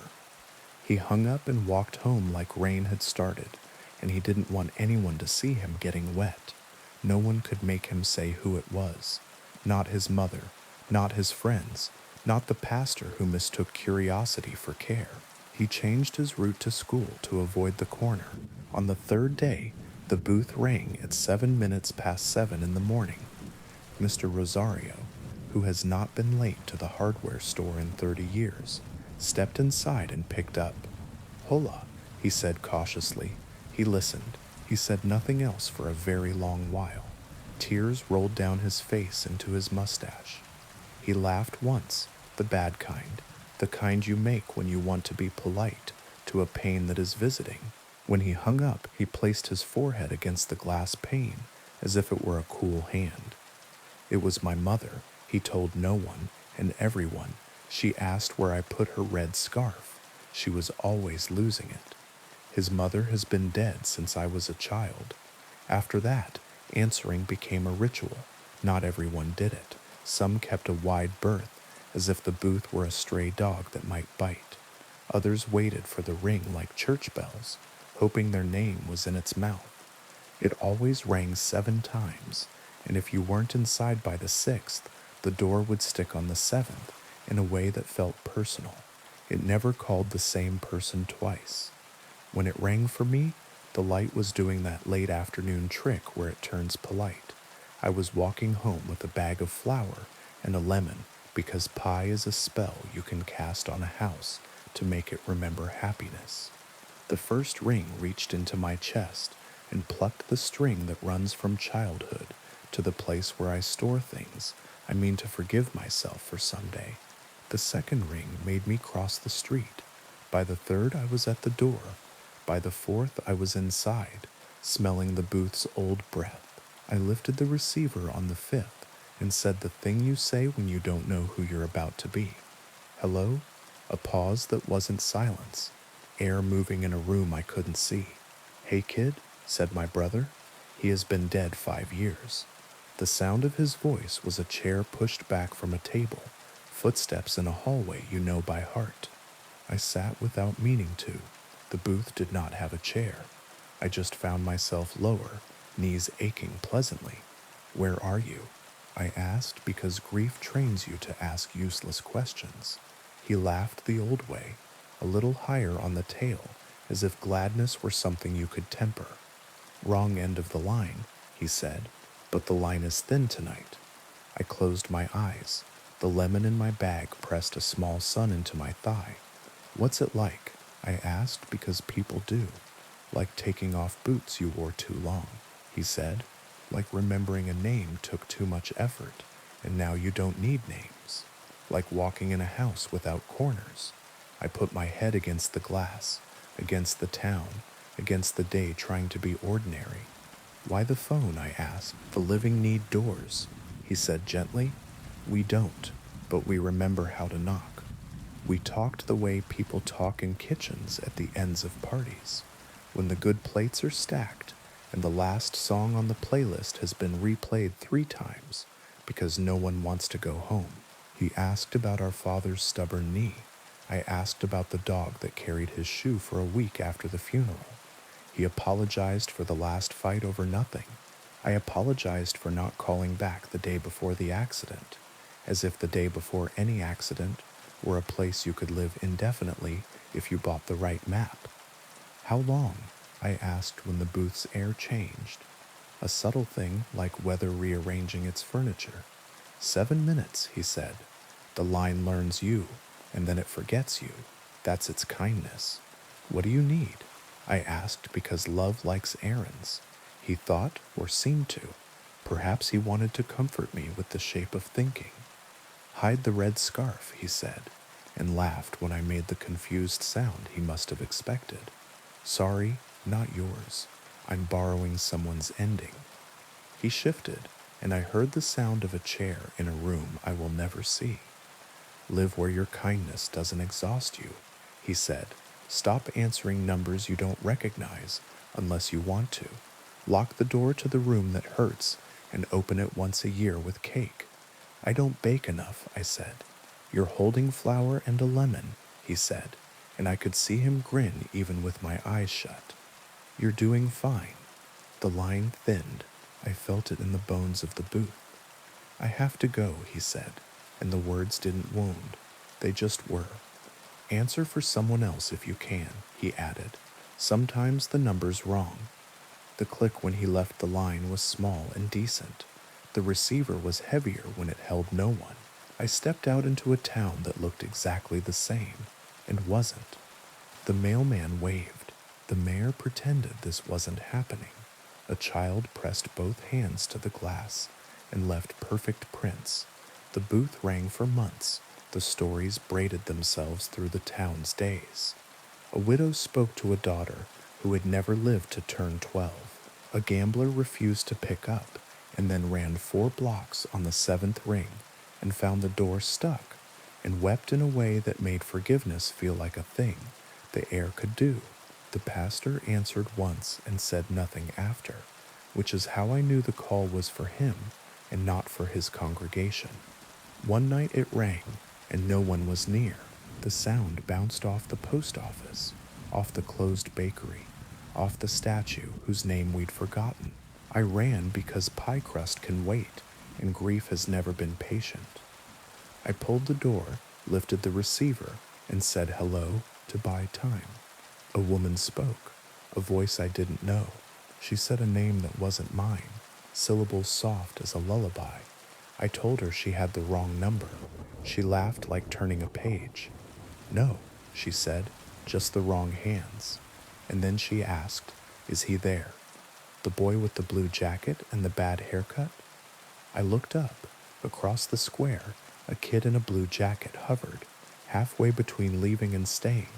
He'd been circling the booth for days, waiting for the ring to forgive him for not being brave. I waved him in. He frowned, wary. It's for you, I mouthed. He came, shoulders hunched against a weather that wasn't weather, and I handed him the receiver, the way you hand a bride a bouquet, and hope she remembers what hands were for. He said, Mom, and folded up like paper. After that, I started going on the hour, not because I wanted another call. My brother's 7 minutes were sufficient for a lifetime, but because the booth had become for our town a hinge. We gathered near it the way people gather near fires they pretend are incidental. We kept a list, not of who had answered, but of who shouldn't have to do it alone. Teenagers, Mr. Rosario, the woman who sells shoes but never tries them on. When the phone company finally sent a crew to remove the booth, complaints from up the chain about liability and vandalism and the threat of rust, the mayor signed the order and then pretended he hadn't. The crew came with wrenches and a truck. The first man touched the door and stepped back with tears in his eyes. The second man made a call from his cell to no one and cried too. They left the booth standing. Paperwork got lost. Rust was patient. The town was more so. It rings less now. The line, I think, has learned our names the way old songs do and doesn't need to practice as much. When it does ring, someone answers. Sometimes it's for the air and not for the hand, and we hang up gently.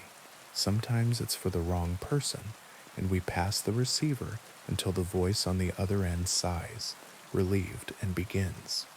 If you hear it, don't be afraid of the glass or the grime or the way your reflection looks like someone you owe. Step inside, close the little door behind you. Say hello like you mean it, because you do. Don't ask too many questions. Let the voice choose the shape of the 7 minutes. When it's time to go, you'll hear it in the line and in your ribs. And when you hang up, go buy flour and a lemon. Bake a pie for the room that hurts. Lock it and visit once a year with cake and a fork. Answer if it rings for someone else and you're the one standing nearest. We keep each other's calls when we can. That, more than anything, is what makes a town. Now, on to the next story. The path to her hut does not appear until you are already walking on it. It is like that with some mistakes. You think you chose the road, but it chose you when you took your first hungry step. I went into the forest because my brother was dying, and the doctors had run out of ways to say no without using the word. I brought the things the old stories say to bring when you seek Baba Yaga: bread, salt, a ribbon, and a question with a price you are willing to pay. I wore boots that remembered other miles. I tied my hair back so the trees would have less to hold. The forest met me like a person who knows your family. It was not friendly. It was not cruel. It was interested. The birches stood like white ribs. The pines leaned into each other to whisper. A crow hopped from branch to branch above me saying nothing, which is how crows are kind. I walked until the path appeared beneath my feet, like something burnt into the earth a long time ago. It wound toward a smell you can only call old. Smoke, iron, mushrooms, the crispness of winter that's waiting at the edge of summer. I knew I had arrived when the fence greeted me. It is polite to say the fence is made of bones. It is more accurate to say the fence is made of warnings. They glowed faintly as if they remembered the argument. Beyond the fence, the hut stood on its chicken legs, half asleep, one talon scratching idly at the earth. The door faced away from me because that is how doors are, when you don't deserve them yet. I placed the bread on the ground and the salt on the bread. I tied the ribbon to the lowest rung of the gate and spoke the rhyme every child in our village knows, but only fools or desperate people try on a real hinge. Fence, turn your teeth to the forest and your back to me, I said. The fence sighed like an old woman rising from a chair and rotated with the resigned delicacy of machinery that knows it will outlast you. The gate opened. The hut's door angled an ear, listening. I took one step, then two, then stopped because stories say you must never go farther than the house wants you to. Baba Yaga, I called, voice steady the way you make it when your heart is trying to climb a ladder with no rungs. I have brought bread and salt. The door opened a crack. Heat washed out, along with the smell of something simmering that might have been soup and might have been a lesson. Bread and salt, said a voice that had taught generations to stand up straighter. And what else? A question, I said. The door opened wider. The hut bent down to make the step more manageable. Chicken legs can be considerate when well fed. Inside, the ceiling sloped low, as if to remind you to bow your head. Herbs hung in bunches like children holding hands. A stove breathed. In a chair carved from a log sat the old woman herself, small and huge, bony and plush, beautiful and terrible, the way winter looks from the right window. Speak it, she said, picking at her teeth with a finger bone that might once have belonged to a saint or a thief. My brother is dying, I said. He is young and kind, and his life has not had enough time to make its own mistakes yet. I want him to live." She nodded as if I had ordered a soup she liked to make. "And the price?" I had rehearsed brave things, my hair, my hands, my shadow, but when I opened my mouth, what came out was truer. "Take my luck," I said. "All of it." The old woman laughed, delighted. "Luck is a petty coin," she said. "It pays for nothing you actually want and buys you everything you don't. Keep your luck. Give me something you cannot measure."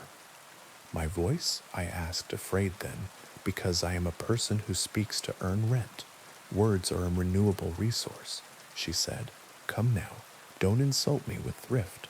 What do you want?" I asked, and the hut leaned in, and the fence settled, and the crow on the roof cocked his head to better hear the shape of my refusal. "Your certainty," she said. "All of it. The dull, heavy thing that lets you sleep. The ugly little engine that tells you tomorrow will mostly resemble today, because it is polite to do so." I half laughed, half cried. "That's not a thing," I said. "It is," she said. "It's the only thing worth anything. You will wake and not know if the floor remembers the weight of you, if water plans to be wet, if doors still choose open over shut. You will be a guest in every hour, and you will not know the etiquette. If I give it," I asked, "will he live?" She shrugged in the exact way my grandmother used to, full of God and honestly who knows. "He will live as long as lives live when nothing interferes with them," she said, which is to say, long enough to make his own mistakes in his own voice, and perhaps to see winter be beautiful from the right window. I looked at the bread and salt in my hands, and then at my hands, and then at the old woman, and realized that bargains are just mirrors placed cleverly. "Take it," I said. Baba Yaga smiled like a gate opening. "Sit," she said, and when I did, she placed 2 fingers against my forehead. She didn't take it like an extraction. She invited it out the way. A nurse invites a splinter. It hurt and didn't. It felt like stepping from a train platform onto a train that had not yet decided whether it exists. It felt like learning to pronounce a word that never stays still long enough to keep its vowels. When she removed her hand, the room brightened and dimmed in the same motion. My eyes took 2 steps to find the wall. "Go home," she said. "Carry bread back. Feed your brother. He will be hungry after life returns to him." "What do I owe?" I asked, because my mother raised me to write thank you notes. "You already paid," she said, and the fondness in her voice was almost cruel. "Now go before the hut decides to nap." Outside, the forest was less a place and more a suggestion. The path led me and did not. The fence rotated back to show its teeth to me, which is neighborly if you think about it. The crow flew ahead and then behind, and then sat on my shoulder briefly to remind me that I now belonged equally to before and after. I made it home by remembering and forgetting at the same time. The house was a question mark when I reached it. The door felt surprised to see me. My brother lay in his bed, breathing like he was trying it for the first time. He woke at dusk, hungry as promised. He ate bread and salt and soup and the rest of a chicken he apologized to with every bite. He slept like a new road, straight, with a little curve in exactly the right place. I went to pour water and watched it hang between pitcher and glass for a long, thoughtful moment before deciding to fall. The floor and I negotiated. Stairs introduced themselves at the top and were new at the bottom. I laughed and cried, and laughed again, because anxiety is just awe wearing yesterday's hat. Days became possible in a sequence that refused to admit it was a sequence. Good. Let them refuse. My brother grew, then went back to the work of living. He asked me what had happened. I told him, a hut, a fence, a woman who knew where to put her teeth. He believed me because certainty had leaked from our rooms and left space for belief. Twice a month I go back to the forest with bread and salt and a ribbon. Sometimes the path appears under me, sometimes it doesn't, and I end up sitting on a stump talking to a mushroom that looks like a chair. On the days I find her, Baba Yaga feeds me soup, that taste like remembering the name of the first person who made you laugh. We talk about crows. I bring her stories that don't end. She likes those best. Once I asked her if certainty ever grows back. She shook her head. If it did, you'd only spend it again, she said. Better to learn how to live without it. How? I asked. She gestured at the door that hadn't been there a moment ago and was now the only door in the world. Bread and salt, she said, and the grace to let water decide. At night, when the house tilts like a boat deciding which river to choose, I put my feet on the floor and thank it for its service. When the coffee hangs in the air thinking it might want to be rain, I wait and say, as you like. When my brother laughs in the next room, it sounds like a small god inventing morning. I don't know if it will continue. I don't need to. If you go to her, don't bring luck. It is a petty coin. Bring a price you can feel leaving. Bring a question that is not a command. And when she asks for something you thought wasn't a thing, say yes if you can. You might learn how to be a guest in your own life, in a way that makes every hour set a plate for you. The path won't show until you're on it. That's the trick and the blessing. Walk anyway. The forest knows your family, and if the floor forgets you, introduce yourself again kindly until it remembers your weight. Now, on to the next story. The highway ended 5 miles ago, but the road didn't. On the map, it stops at the county line, like a sentence clipped mid-word. Out here, it just keeps going. A pale ribbon you can mistake for a river if you're tired. And I was so tired the lines in the asphalt shivered when I blinked. The radio had gone to static, and then to a low hiss, as if the car itself were breathing. I rolled the window a crack to let the night in. It came quietly, the way a cat decides a lap is a country it can govern. I wasn't supposed to be here. The GPS lost me an hour back and never admitted it. Continue straight, it told me, and then forgot what straight meant. The last sign I'd passed had a word I didn't recognize, and a distance that shifted when I looked too long.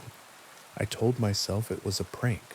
People steal signs all the time, swap them, repaint them, turn the arrows for fun. Except no one does that this far from a town, and if they had, the sign would have looked handled. This one looked new, as if something had decided it should exist, and the metal obeyed. The road narrowed, then widened a little, then did that trick where it feels like it tilts even when you know it doesn't. The headlights ate what was ahead and spat it behind, and I stared into the part between, like it might confess something if I held its gaze. It didn't. The night kept its privacy. When the girl stepped into the beams, I braked so hard the seatbelt bit. She was young, 20 maybe, a denim jacket over a white dress, bare legs goose-pimpled from the kind of cold that finds the bones first. Her hair hung dark and heavy, as if she'd just come from water. She didn't wave. Hitchhikers wave. People who need help reach. She simply stood there, one hand by her side, the other slightly raised, not to flag me down, but to keep her balance against something I couldn't see. I rolled forward until I was even with her, window down just enough to make it a question. You okay? I asked because I am a person who tries to deserve the stories I tell about myself. Her eyes lifted slowly, not because she was weak, but because the night is a weight and she had been carrying it a while. Can I sit? She asked, calm, like asking for a glass of water. I unlocked the door. She got in and buckled up with careful fingers. The belt lay wrong across her chest for a second, and then remembered how to be a belt. Where to? I asked. Home, she said, the way small children say the word when they mean not a place but an ending. Where is home? I asked. Just keep going, she said. You'll feel it. Some people talk to fill spaces. She talked like she was building them. The car took the road like a hand taking a pulse. We passed a stand of pines so tight they looked like hair. The air smelled like rain that hadn't decided to fall. The radio hissed and then cleared for one brief moment, and a song I almost recognized whispered the chorus, and then was gone, as if the frequency had been a door someone shut out of politeness. "You shouldn't stop," she said after a while, not looking at me. "I stopped for you." "That's different." "How?" The odometer counted in a lazy way, as if it too had decided to be patient. At a bend where the scrub turned to open field and the sky took a breath, a figure appeared at the far lip of the headlights. A man, this time tall, long coat, hat brim low. He stood in the lane like an apology. I eased the wheel to give him room and the car obeyed, but my hands didn't move much. The road had its own ideas. The headlights stroked the man's sleeves. The coat didn't throw a shadow. He didn't look at us, but I knew if he had, his eyes would have been pale and animal and old. "Don't stop," the girl said, voice glass smooth. "I won't," I said, and the car slipped by. In the mirror, he was closer than made sense, then gone, then only the suggestion of someone who had once known how to stand still. "How far?" I asked, keeping my voice level because calm is a spell. "Farther than you want, not as far as it seems. Are you hurt?" "Not that way." "Do you have a phone?" My own had one bar of a network with a name I'd never seen, a little symbol that looked like a key. She touched the pocket of the denim jacket. "He took it," she said, "or the road did. They share." "Who's he?" "The first one," she said, "or the last." She turned her face toward the glass. The window reflected us as if we were a picture in a stranger's house. "He stands where the road decides to be a bridge." "There's a bridge?" Relief brightened my voice. "Bridges are proofs. If there's a bridge, there are banks. If there are banks, there's a map." She shook her head. "It's not that kind." We passed a farmhouse with a porch light burning. The bulb hummed with moths. A woman stood at the screen door, holding a baby, and both looked like they were made of fog. The house moved away without tech or magic, just the ordinary disappearance of things you don't stop for. I kept my hands soft on the wheel. "Will you tell me your name?" I asked. She considered, then said, "It's different out here." She reached for the dash and stopped before she touched it. "You can call me Mara," she said, which was either true or right enough. When the road began to climb, the map in my head insisted there was no rise this side of the river. The car didn't care. The engine's note changed, deepened, settled into work. The sky thinned to a lighter black, as if soon it would admit stars. "Do you remember the first time?" I asked, because asking questions is how you keep from becoming the answer. She nodded. "He asked if I needed a lift." Her mouth made a smile that didn't reach her eyes, not because she was lying, but because remembering takes energy. "He said he was lost." I said, "Me too." "He said his name was whatever I needed it to be." She tucked hair behind her ear, an ordinary gesture that made the car feel less caustic. I got in. "Did he hurt you?" "He was very kind," she said. "He didn't put his hand on my knee. He didn't ask me where I was coming from. He didn't make me listen to his music. That's not an answer." Her fingers tightened on the seam of the seat. "Kindness is a tool," she said softly. "You can make anything with it if you don't mind what it builds." "Did you get out?" I asked. "The door opened," she said. "I stepped onto the same road I'd stepped from, only it wasn't the same because now it knew me." Wind pressed its cheek against the car. The speedometer sat steady, needle at 53, the number you pick if you're pretending not to hurry. Dust rose under the tires and settled as if reconsidering. "How long have you been riding?" I asked. She tilted her head, listening to something beyond my hearing. "Since the county changed its name," she said. "Since the river lost its syllables. Since the first sign painter forgot how to spell home." "You look 20. Some roads are merciful that way," she said. "They keep you the shape you were when you made the wrong choice. It helps them tell the story right next time." We fell into a silence that wasn't empty. The car's interior made small sounds, the whir of a vent, the tick of a cooling thing that shouldn't be cooling yet, the thin creak in the steering column I had been telling myself to get checked. The night outside offered insects and small private choruses. Somewhere far off, a coyote set its name to the field, and the field did not disagree. We topped the rise, and the road became a long straight line, as clean as an oath. In the very center, a shape lay across both lanes like a gift you didn't order. I slowed, habit refusing to yield to instruction. "Don't stop," Mara said, sharper now. "What is it?" "Someone's reason," she said. "It will be very convincing." I rolled closer. Bags? A tarp? No. 4 cardboard boxes stacked, each one labeled in thick black marker. Photos, kitchen, books, misc, the kind of boxes you carry when you leave the place your body learned how to sleep. They were taped shut, tidy, not crushed. To the right, a lamp lay on its side, shade dented.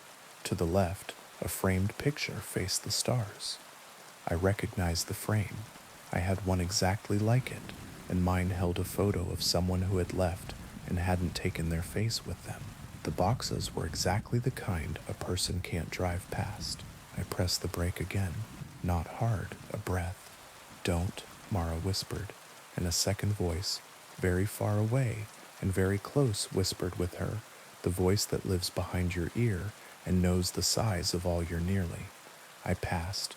The boxes slid under the grill and then were not there, and the mirror showed only road and a lamp that wasn't, and stars that were not ready to be stars yet. My hands shook. I wasn't proud. I was alive in a way that tastes like metal. "What happens if you stop?" I asked. "You get out," she said. "You carry the boxes to the shoulder. You pick up the frame and wipe the glass with your sleeve. You tell yourself you'll be quick. And then, you are," she said, "and also you never are again." The road bent gently left and then made a right that wasn't on any map. I followed. On the far side, a sign with bullet holes spelled out a town's name and then changed it while I looked. The same 7 letters rearranged themselves into other places I'd lived, other streets I'd left behind. I drove through them all in an instant and felt my stomach lurch like falling off a curb. "You swear wasn't there before?" "Home?" I asked. "Closer," she said, and somehow her voice made the word farther. We passed a little chapel with a bell that rang once even though no one stood within. The sound didn't fade. It folded. We passed a service station where the price on the sign made no sense in any century. We passed a diner with a neon sign that said EAT and EAT until reading it became a hunger. "Are there others?" I asked because the car felt bigger than 2. She nodded. "Some right ahead, some behind. Sometimes we see each other and sometimes we don't. That's part of the courtesy. The man in the coat, he waits at the middle," she said. "There's always a middle, even on a road that never ends." "Why does he wait?" "To remind you that you are very polite," she said, "and that doors are reasons and reasons are doors." "How do I get off?" I asked. The question a stone, finally remembering it, is heavy. She didn't answer right away. The road presented another test. A deer in the lane, looking straight at us, eyes 2 coins in a fountain. I did not brake. The animal didn't move. At the last second, its body telescoped into distance, like a magician's trick, and we passed through the ghost of a decision I might have made. "Most people don't," she said finally. "They find loops that resemble exits. They turn when the road nods, and they end where the road wants. They call it home because sometimes it is." "And you?" I asked. "Have you ever gotten off?" She smiled without humor. "Once. It felt like stepping out of a moving story. The ground was so sure of itself," I cried. "Houses had corners that stayed where you put them. People had names that didn't blur. I stayed until I started to think the road was a dream. Then I woke up in the passenger seat again, with my hand on a belt that didn't fit." "How did you leave?" "The man in the coat," she said. "He opened the door on the bridge that isn't a bridge and said, 'After you,' like a gentleman. I said, 'No, thank you.' He smiled like a photograph. The door shut. I was home that night. The next night, I wasn't. The sky finally decided on stars. They arrived shyly, one, then three, then a scatter like salt from a high hand. The road approved. The car sighed. Ahead, the horizon glowed with the kind of light cities make when they can't help themselves. My chest loosened. Civilization is a story with decent lighting. Is that? I began. It's where you think you're going, she said gently. Isn't that home? It can be. Will it be for you? She looked at her hands, then at the glass. In the reflection, I saw us again. Me, tired, her, 20 forever, the road patient. It was, she said, once. As we drew nearer, the glow did what glows do on this road. It stepped back. The closer we came, the farther it moved, always at a respectful distance, like a cat that will let you pet it, but will run if you try to pick it up. I laughed, less because it was funny than because my body needed to choose between laughter and the other thing. I could turn around, I said. You could, she agreed. What would happen? You would meet us coming the other way. The radio cleared again, a different song this time, older, with a voice like polished wood. I reached to turn the volume up. The knob turned itself down. When I took my hand away, the volume went to a perfect level and stayed. The singer told a story about a man at a river who wouldn't cross and wouldn't go back, and learned instead to be a tree. I can't keep driving forever, I said. You won't, she said, and her certainty was not hope. It was a statement of mechanics. You'll exit when the road decides it's time for you to remember where you were going before you forgot to sleep. When will that be? When you stop wanting it so much, she said, amused and sad. The road narrowed again, then split around a dark mass like an island. As we passed, the beams lit it, a bridge with rails and trusses and all the language of bridges, only smashed. The end jutted into nothing. The beginning rose from nowhere. In the center, on a span that didn't exist, a man in a coat stood and tipped his hat like a joke, whose timing he'd practiced. Don't, Mara began. I know, I said, but my foot had already eased, because politeness is a habit, and men in hats are a test a certain kind of girl in a car can't help but grate herself on. He didn't step forward. He didn't need to. The door in the air swung, and wind I couldn't feel lifted my hair, and for a second the car was full of a smell, like old paper and rain, before the first drop, and I wanted with all my body to stop, because if I stopped I could ask my question, and he would answer it, and the answer would be about me, and mercy, and how some roads end if you are kind at exactly the right moment. Don't, Mara said, and this time her hand closed around my wrist, warm and real, and I didn't. We slid under the place where the bridge didn't meet, and came out the other side whole. In the mirror, the man became a smudge, became a memory, became a story I might tell later, like a joke. The glow on the horizon went out, as if the city had decided to sleep. In its place, a smaller light appeared, nearer, steady, a porch light. Mara exhaled. My chest did too. The porch light didn't step back. It waited the way a real light does, like a simple good thing placed intentionally in the dark. Is that? I asked. Yes, she said. Yours? For now. A mailbox appeared, painted with little flowers. A gravel drive. A house that needed paint in exactly the way houses that are loved need paint, with no shame. On the porch, a woman stood, hand over her mouth, shoulders shaking. Next to her, a man paced, then stopped, then paced, the way bodies move when they no longer believe they can hold still. A boy sat on the steps with a dog that could not decide whether to bark or run or wag its whole back end off. I pulled in. The gravel made the sound of relief. The car stilled. Mara's hand slipped from my wrist. Thank you, she said, and this time the smile reached her eyes like sun finding a window. Will you? I began. Maybe, she said. She opened the door. The porch light did not flicker. The woman on the porch made a sound that turned my insides out and then back again, and I watched through a blur as a girl in a denim jacket and a white dress walked up 3 steps and into arms that had been empty too long. I put the car in park and rested my head on the wheel. The porch light felt like a campfire you're allowed to sit at. The dog barked and then remembered to sniff, and then remembered to lean against every leg it could find. The night softened. When I looked up again, a man in a coat stood at the end of the drive. He was far away and very close. He raised a hand respectfully, as if to say good evening, neighbor, and I, polite idiot, raised mine back. He tipped his hat and took 1 step toward the road that leads to the road that never ends. I left before he could remember my face. 5 minutes later, the GPS found itself with offended pride. Street names returned to human syllables.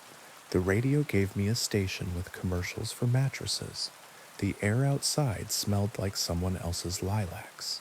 I should tell you that I drove home then and slept and woke, and the world remembered me. I did, I have. The road that doesn't end is still there, and some nights the map on my phone glances up like it recognizes an old flame. I don't drive that way anymore, but sometimes it comes a little way toward me, the way rivers do when it rains, and I feel my hands soften on the wheel. If you find yourself on it, don't stop for reasons. Don't pick up boxes with your name on them, even if the handwriting is yours.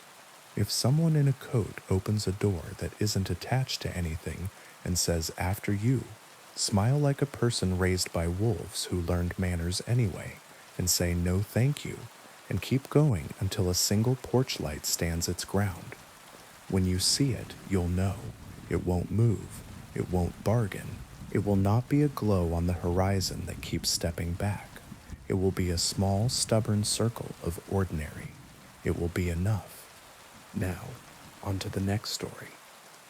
The first time I heard the song, I thought it was the wind doing what wind does in places that have been emptied of purpose. The old quarry, everyone in town called the Hollow, had been shut for decades, a bite taken out of the hill and never chewed. I camped there because I was cheap, tired, and too proud to admit the motel's flickering vacancy sign made me nervous in a different way. By day, the hollow looked like ruin with a view. Rusted cables drooped in lazy parabolas. A shattered conveyor belt lay like a peeled road. The pit itself dropped in terraces of stone, the color of old teeth, every ledge filigreed with scrub that had no interest in my opinion. By night, the edges lost their lines. The dark poured down and held still. I ate from a can, read by headlamp, until the words turned into ants, and slept hard enough to forget there was anything to be afraid of. Sometime near midnight, I woke because a voice was humming, not close, not far, the way a refrigerator hums felt before it's heard. It threaded the air with a tune more shape than melody, like the tale of a lullaby after the words fall off. I lay very still and listened to the tent fabric do its small shivers. The hum bent upward and down, then paused on a note that tasted like cold metal. I unzipped the flap an inch. Moonlight lay on the quarry floor in pale ribs. The wind moved in careful hands. Down in the pit, fog had gathered, where there had been no fog when I went to sleep. It was not rolling or rising. It was waiting. The tune changed. It tried my name. Not a perfect pronunciation, just the outline of it, like a stranger who has read it once and risks it anyway. My skin lifted as if a temperature had dropped inside me, that the air would get around to later. I closed the flap and told myself that sleep folds strange sounds into the shape of whatever you fear most. The second night, in a motel 20 miles away, the vent above the bed hummed the same melody. A woman's voice, high and even, like a mother who has rehearsed calm. When she reached the place where the note bent down, the vent breathed my name correctly. The TV volume didn't help, neither did running the sink. In the morning, I put my coffee down untouched and asked the waitress if anyone had ever complained about a noise from the hollow. She went still, in the kind of way you see around grief. "Don't go back," she said, not unkindly. I wasn't planning to. She looked at me the way my fifth-grade teacher did when I said I hadn't eaten the paste. It remembers who listens. The third night, I sat where the pit's lip turned to shale, and the wind had to decide whether to go on or circle back. Fog moved below, as if someone were stirring something heavy with a spoon too long. The song began as if it had been playing and only now decided to include me, soft, patient, expectant. When it tried my name, it didn't try. It knew. "What do you want?" I asked, because questions buy time. The fog took on the suggestion of bodies, thin as pencil lines. Dozens, maybe more. They swayed gently, like reeds that have learned sorrow. The humming multiplied, harmonies arriving and leaving with the unison of a tide. The tune was older than the quarry and younger than the rock. "Come down," said my own voice from inside the song. Not an echo, a perfect mimicry. I stood. I didn't mean to. The body answers music with movement. Gravel shifted under my boots. The descent toward the service road suddenly looked reasonable, like stairs you just hadn't seen before. I took one step because one step is how falling introduces itself. A beam of white light slashed the fog. A truck's horn startled the hill. The foreman of the road crew, who'd been regrading the county line, leaned out his window, face creased with a kind of anger that has fear woven in. "Not tonight," he called, as if he knew the schedule. I blinked. The shapes below softened back into fog. The song dropped to a hum that felt like a room clearing its throat. "Not tonight," I said back, to the pit or myself. I went home by a route my GPS didn't recognize until it did. After that, it stopped being nightly. It started being everywhere. A kettle reached a boil in my apartment and held the note too long. The elevator in my building found a frequency I hated. A woman on the train hummed under her breath, a melody that made me stand between cars for the rest of the ride. No matter where I went, the same cadence threaded the day. Up, down, hold, my name, a plea that wore politeness like clothes. I avoided sleep and then wanted it desperately. I smiled too wide while people talked. I began to look at storm drains as if they were mouths. The voice in the vent grew bolder. I taped a towel over it, and it hummed through cotton. I put my head under a shower, and it built itself from the water. I asked the town historian, because historians sometimes say the wrong thing and save your life. He used words like scrip and company store and accident, then shifted to softer ones: collapse, widows, unrecovered. He said the pit had a second dig in the 20s, quiet, off the books, below the level where the ledge had broken years earlier. He said they'd chased a vein past where the engineers would sign, and the tunnels got narrow, and the men got small in the dark. He said the company moved the fence and the map and a line item, and then moved away. He said no one ever heard rocks landing when they threw them in to test the depth. He lowered his voice like I might know someone who had never climbed back out. On his desk lay a ledger of names in 2 columns, shifts and Sundays. Pencil thin, some scored, some entirely erased, some smudged like someone had rubbed them and then stopped. He let me read until my eyes blurred. Beside the list, he'd written a single sentence: "What sings down there isn't grief alone." "What else?" I asked. "Hunger," he said, and then he crossed it out with one line, so he could still read it. I stopped going to work. I stopped telling anyone I wasn't. Sleep slid out from under me. I found myself standing by the sink at 4 a.m., holding a glass as if I had always held it. The tune had become a presence that didn't need sound. I heard it in my molars. I felt it in my wrists. My body tuned itself to a pitch the world didn't share. The 4th night on the rim, I brought earplugs, then didn't put them in because I was honest enough to know They only stop air. The fog below had thinned into columns, like pillars in an old knife. It was quiet, too quiet, the held breath silence of a stage before the actor walks on. I said, "What happens if I do?" The song answered by adding a second voice, low and familiar. My father's from the kitchen at 2 a.m. after the funeral. He hummed when he washed the last dish. He hummed when he couldn't say my name without breaking it. He hummed the same rise and fall, not because he'd known it then, but because the hollow did now, and lent it to him retroactively, because time makes poor fences once you agree to it. Rage is a good rope. I grabbed it. "You don't get to use him," I said, and the fog pulsed as if insulted, then smoothed, then brightened faintly from within. A shape resolved near the bottom of the shaft. Small. A child, hand to mouth, shushing me. Above her, a woman swayed with a bundle in her arms that might have been water, might have been a blanket, might have been a baby. Around them, lines of men in canvas coats leaned on tools.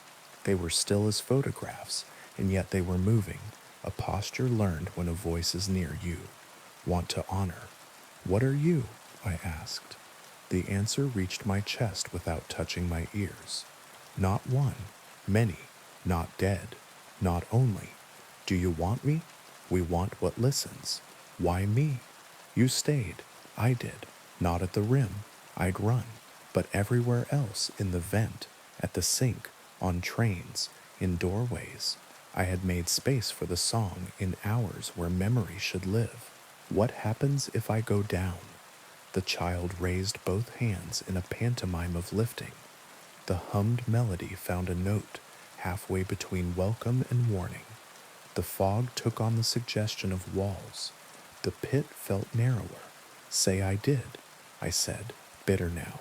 "Say I step, say I slip, say you sing me into a path I can't see, and I crawl on my knees so my hands can learn the turns by how the stone jogs at the seam. Say I reach you. What then?" The song softened around my name in a way that hurt. "Stay, and if I don't, we will sing from where you sleep." Thunder rolled far off, not from clouds but from the spine of the hill. A rock loosened and fell. It took a long time to become smaller. I didn't hear it land. The road foreman found me crouched by the pit at dawn and squatted the way men do when they would like to offer you dignity. He lit a cigarette and let it burn in his hand. "My grandfather," he said, after the silence had become something you could stand on, "is just shift. Long time ago. The old men still spit when they say it." He came home with white in his hair and red in his eyes. He woke up nights and said there was a fine sound under his feet, sweeter than a fiddle, and if he could only get back to it, he would be righteous in the morning. What happened? Nothing for a while, which was the problem. He was no good at anything but being near the edge. Then one June he walked back. Folks watched him go and practiced the story of how they tried to stop him. He didn't fall. The foreman pinched ash into a small, neat pile on the gravel. "Not exactly." "What do you do when you hear it?" I asked. "Pour coffee," he said. "Walk away from anything that rhymes. Don't hum to yourself, not even happy. A song's a hook looking for a jaw." I laughed, then cried, which are the same motion with different names. "I think it likes me." "It does," he said kindly and without comfort. "It likes everyone it can make a chord from." For days I practiced forgetting. I slept with a loud fan. I left the TV on an infomercial at volume 3. I practiced speaking aloud to my plants in ways that did not sound like a tune. When the vent sighed, I put on rain sounds and refused to notice if they found a key. I walked city blocks that had corners. I stood in crowded places and let other people's noises press in. The song learned my schedule and went looking for paces I had not worn yet. It found the laundromat at 3 a.m., where machines do a kind of whale song if you let them. It found a stairwell that multiplied footsteps. It found the second stall in the bathroom at work, where a crack in the tile made a reed sound when the door closed. It is hard to unteach your ears. It is harder to take the voice in your head that says this is for you and tell it, not tonight, and then not tomorrow, and then not again until tomorrow grows a rind. The last time I went to the hollow, the air over the pit was very clear, the way air gets after a storm chooses elsewhere. No fog, no suggestion of bodies, no sound. The quiet was bigger than my name. I sat and hung my legs over the drop like an idiot at a swimming hole. I spoke in prose. I recited recipes. I said the alphabet in threes. I told the quarry the names of my teachers in order. I told it the worst and smallest things I'd done, the petty meannesses that collect like grit in the bends of a life. I did not sing. At sunset, when the sky went bruise-colored and the first bat practiced the shape of a turn, a note rose from below like a hand. It was wrong, off by a hair. I didn't look down. I stood and stepped back, and then back again. I didn't run, because running is a rhythm, and rhythms are roads. I moved to a place with traffic and bad saxophone on subways, and neighbors who play two-note doorbells. I kept my windows open so the street could fill me. I learned other sounds. I hummed nothing. I listened to talk radio, to sports, to my idiot upstairs neighbor who screams laughing at 2 in the morning. My father's voice stayed where it belongs now, on the other end of a saved voicemail. I won't delete.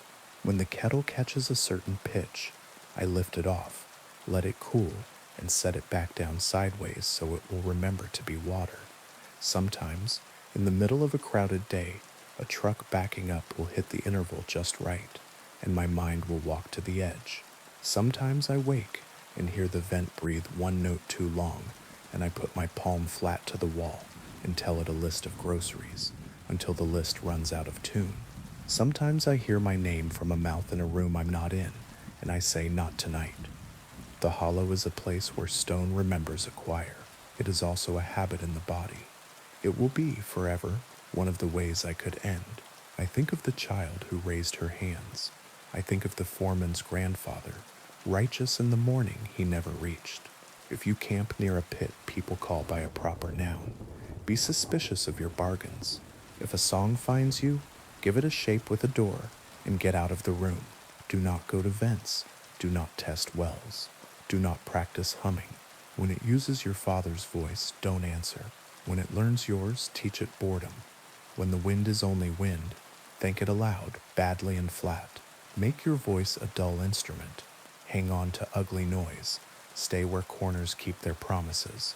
And if you ever stand at the lip of a perfectly quiet hole, and it calls you by name, say what the road crew says. Not tonight. Say it until the hill forgets you. Then go home by a way you have to count. Now, on to the next story. They say houses remember, but remember is too gentle a word. A house absorbs, it seasons itself with you. The walls take your arguments and your laughter. The stairs memorize the weight of you coming home. The kitchen keeps what you admit to the sink. If you live long enough inside a place, you start borrowing each other's habits. The house on Ashwood Lane had lived with too many people to be polite about it anymore. It stood on a corner that had lost its elm decades ago and never replaced it. 3 stories of narrow windows and a front porch too shallow for chairs. Its clapboards were repainted often enough that the paint's history made its own topography, ridges like lines in a palm. It had a plaque the realtor loved to point out. Below it, someone had scratched a second date with a nail, 1978, then crossed it out, then written 2002. I bought it because I needed rooms, and it was rooms. I did not require charm or lawns. I told myself the price was low because of a boiler that wanted attention, and because the inspector had shrugged when I asked about wiring and said, it works until it doesn't. In the kitchen, a built-in glass front cabinet tilted 1.5 degrees. In the entryway, a transom window stuck halfway open, as if it had been mid-sigh for years. The floors sloped together stubbornly toward the center of the house, as if the building were gathering itself for a point. I moved in on a Thursday with 4 friends and a rented truck and the kind of jokes people make when stairs push back. The house accepted the boxes with a patience it had learned from decades of boxes. It watched us without malice. It waited for us to leave. That first night, the bedroom door opened at 3:12 a.m. The room had been warm when I fell asleep. The air that came through the door had the temperature of hallways. A draft, I told myself, then wondered why drafts knock. I lay still, bare feet padded around the bed. Not heavy, not childlike either, a weight that didn't care to be categorized. I sat up. Nothing. I set my phone to video with the flash on and stared at the small screen until my eyes dried. The door moved a hair and settled. The hallway beyond held its breath. In the morning, small handprints smudged the wall opposite the bed. 4 fingers and a thumb, precise as stamps, the color of dust. I wiped them with vinegar and a cloth, as if the house were a counter. That evening, they were back, lower, as if the child had been standing on something earlier and didn't need it now. The neighbors did their duty, pies, advice, names. On the second afternoon, Mrs. Lang from the corner walked me around the block, pointed at gutters, at hedges that don't belong, at the sky when it does a certain thing before rain. When we came back by Ashwood, she paused on the sidewalk as if she weren't sure whether to take one more step. "You'll hear things," she said. "Don't answer questions you aren't asked." "What kind of things?" She made a small shape with her mouth that admitted the existence of a list, and then closed it. "Open your windows in winter once in a while. Houses need to breathe. Same as people." She patted my arm as if I had delivered good news and crossed the street without looking. At night, the house breathed on its own. Heat ticked in the registers. The upstairs bath pipe shuddered with the ghost of water. Wood flexed. The sounds organized themselves. A woman humming in the kitchen. The tune unambitious. The hum a habit.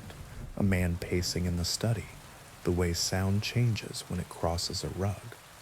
A child racing down the upstairs hall and stopping at exactly the place where my bedroom door meets the casing.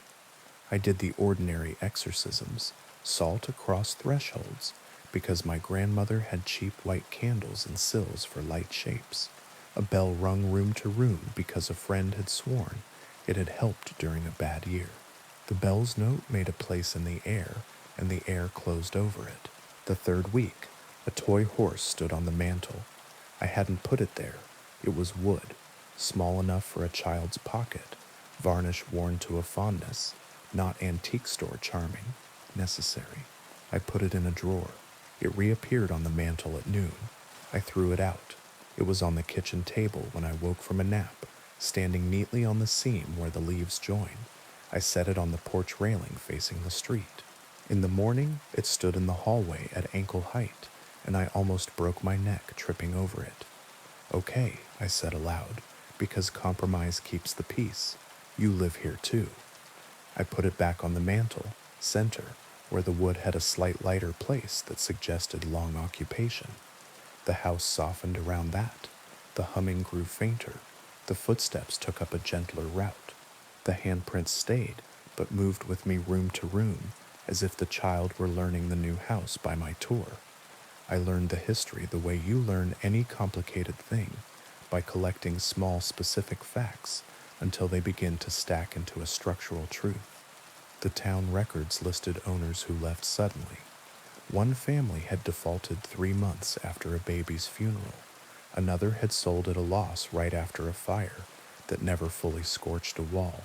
An electrician's widow had signed the deed with a hand that made careful schoolteacher loops. She died in a smaller house across town 6 months later. In a microfilm of a 1931 paper, I found a 2-inch article. "Local girl drowns in well. Mother inconsolable." The address was mine. I avoided the well. It had a lid someone had secured with rope, and the rope was older than my parents' marriage. I left it older. It is one thing to know a house holds its old weather. It is another thing to wake in the study with a revolver in your hand. The barrel was cold and oiled. The weight was the kind of truth you can tell in the dark. I was not seated where I had fallen asleep. I had not come down the stairs. The chair knew me anyway. The clock that had not worked since I moved in ticked solemnly.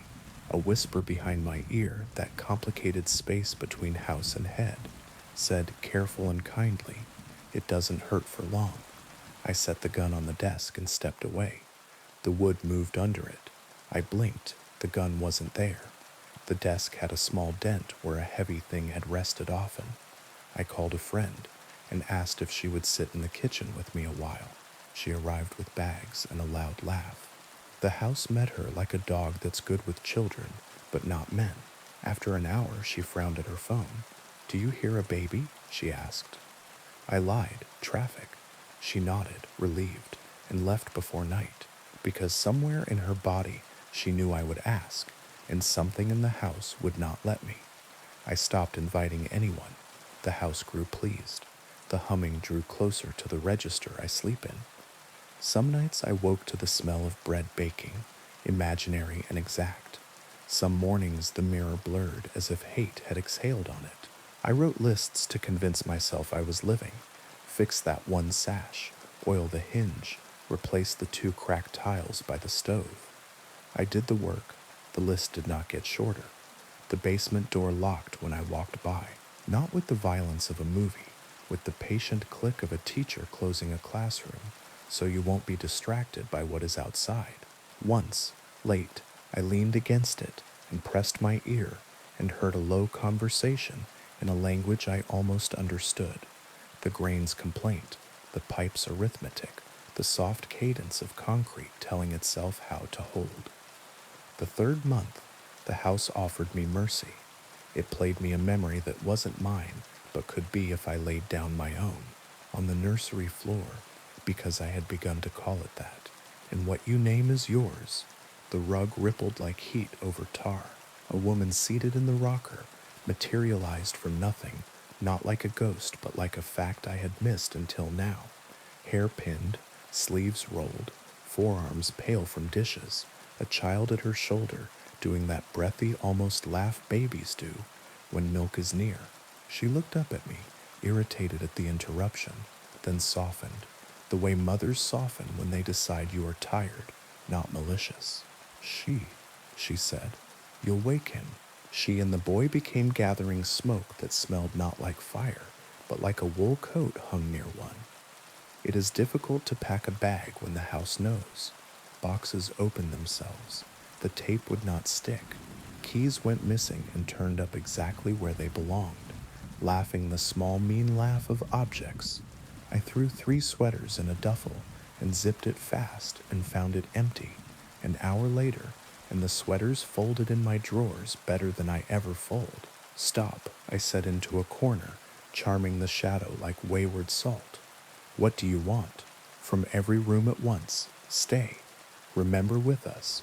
The voices layered. The kitchen hum. The study steps. A baby's delicious sigh. The ring of hammer on bracket. A dropped glass. The rise and fall of a fight a couple had had 100 times, and then decided not to have any more because they wanted to see a movie instead. The house had kept it all, and wanted me to shelve myself in that library. "You can keep it," I said. "You don't need me." "We keep what we are given," said the low voice that might have been the man at the desk or the house itself. "We require an indexer." For a week I wrote down everything that happened to me in the house, every small act and sound, and hid the pages where the walls could not eat them in my car, under the mat, at the bottom of a bag of rock salt on the porch. I read them aloud to myself in an ugly voice.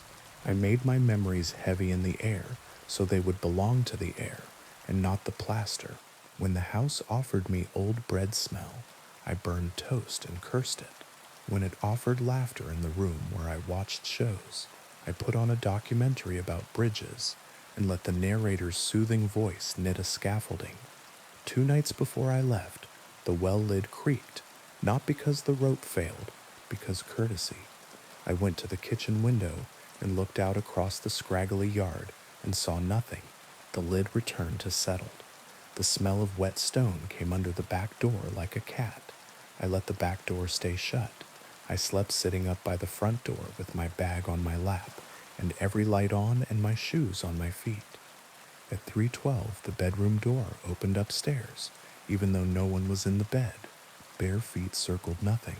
The stair treads counted something that was not me. I sat there until the light through the transom remembered morning. I left at noon with the help of 2 men who did not ask questions and did not look up. I did not lock the door. I left the toy horse on the mantel, centered. I told the house in a normal tone that I would not say goodbye. It likes closure too much, it would have used it. I stayed with a friend across town for 6 weeks. The first week, my sleep came back like a stray, skittish. Then, sure, the second week, I woke to the smell of bread and left the apartment and walked the block until it was gone. The third week, my phone recorded a voicemail of empty air from my own number. 4 full minutes of the sound a room makes when it is waiting. I deleted it with clean hands. Mrs. Lang watched my lights not burn and delivered gossip the house could not eat. The new buyers were a couple with money and a fondness for crown molding. They brought a designer. She lasted 4 days and left with a cough. The couple closed anyway and hired a contractor who shook his head and unshook it and began. A month later, at Lemon Light, an ambulance came, then left without its siren. Not dead, Mrs. Lang said softly on the phone, as if the house might be listening on both ends. Not his blood. I hired a lawyer to unwind the sale. I paid to get nothing back. Money is a ritual. The house respected it. On the last day, I went to pick up mail that had insisted on finding me there.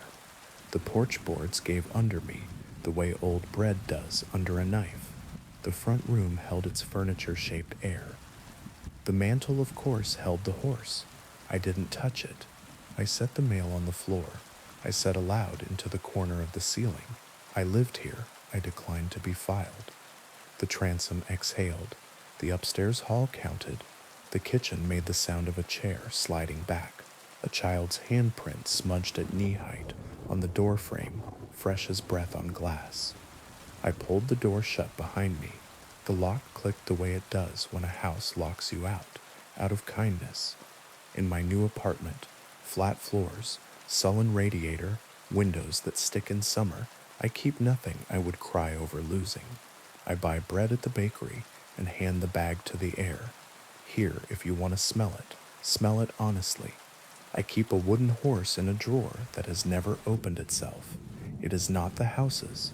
I carved it badly. The varnish is uneven. I take it out sometimes and set it on the windowsill to look at the street. It looks pleased by cars. When I wake at 3:12, and sometimes I do, because the body is a calendar, I listen to the hallway breathe. I tell the door its hinges are doing fine. I say the names of the people I love in a flat voice that makes nothing of them except fact. I open a window in winter so the place can remember that air goes both ways. Houses want you to stay because they are made of staying. Some want you to remember because remembering is how they keep whole. Some want to be told off like dogs, then fed like cats. Some want you. If yours begins to arrange its kindnesses into a net, cut holes in the pattern, laugh on purpose at odd hours, say ugly prayers, eat at the sink, let the neighbors' voices in, make the walls put up with your bad singing, even when you don't sing. If you go by Ashwood Lane, the clapboards will be a new color that isn't new. The couple will smile with tired eyes on their porch and say the work is coming along and the work will never be done. If you go at lemon light, the upstairs window will reflect the sky and then reflect something else and then reflect the sky again. If you look for the toy horse, you won't see it, because you shouldn't, because it will see you first. Houses, remember, they keep what they are given. Don't give yours what you can't stand to have replayed. And if a door opens at 3:12, don't say who's there, say not tonight. Say it like you mean to live somewhere with ordinary air. Say it again if the house is kind enough to ask nicely. Now, on to the next story. The storm didn't take the town in a hurry. It arrived the way old debts do, announced by a change in air, a smell of wet metal, the gulls gone quiet, as if they'd been told a secret. The harbor smoothed itself under a sky that had lost its edges.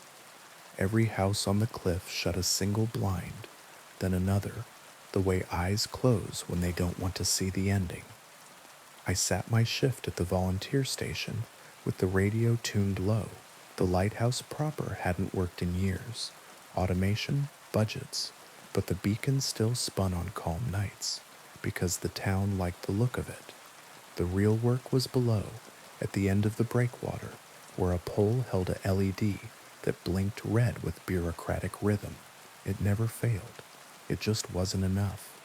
Before the first heavy drops, I saw them, 3 pale lanterns hovering low over the water, far outside the mouth of the harbor where no boats should be. Not the sodium lamps of the causeway, not the shrimpers' deck lights. These floated like will-o'-the-wisps held by careful hands. They moved together, then apart, then together again, the way people walk when they are not sure whether to enter a house.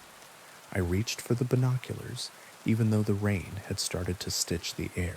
Through the blur, I made out the shape of a skiff where the lanterns hung, too small for the swells the storm had already promised, too far out for anyone with sense.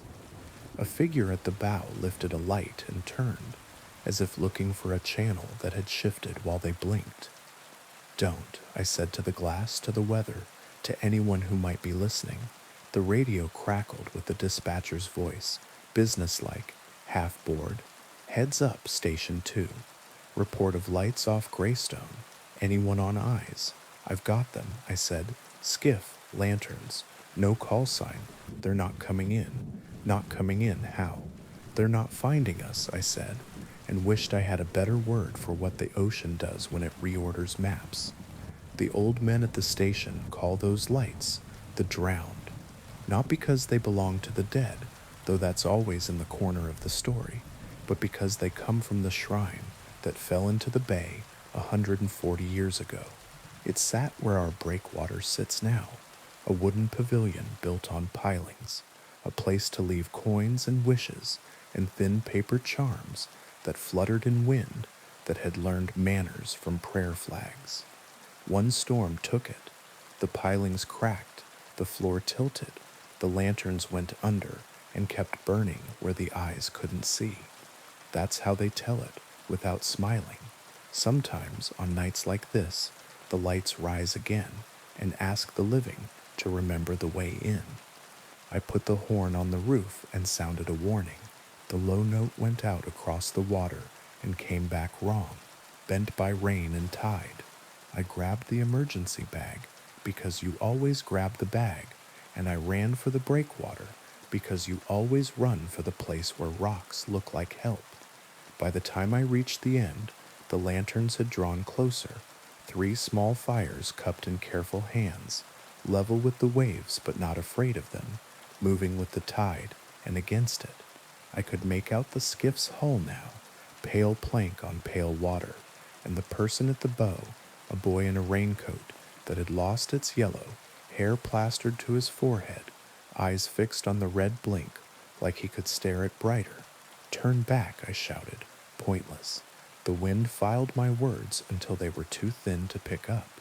The lantern nearest me dipped, then lifted, the international language of please. The boy turned in the direction the flame motioned. He didn't see me. He didn't see anything but light. I didn't have a boat. The town keeps the work skiff locked 2 doors down for liability reasons, which is another word for regret. What I had was rope and the old stories about what you do when the drowned borrow the night. You give them what they ask for and make sure it cannot hurt them. You toss them ladles with holes in the bottom so they can bail forever without sinking you. You answer when they count you, but wrong, so they cannot get the number they need to take you with them. You carry salt in your pocket and throw it over your shoulder as if the ocean might be surprised by that memory. The boy raised his lantern high.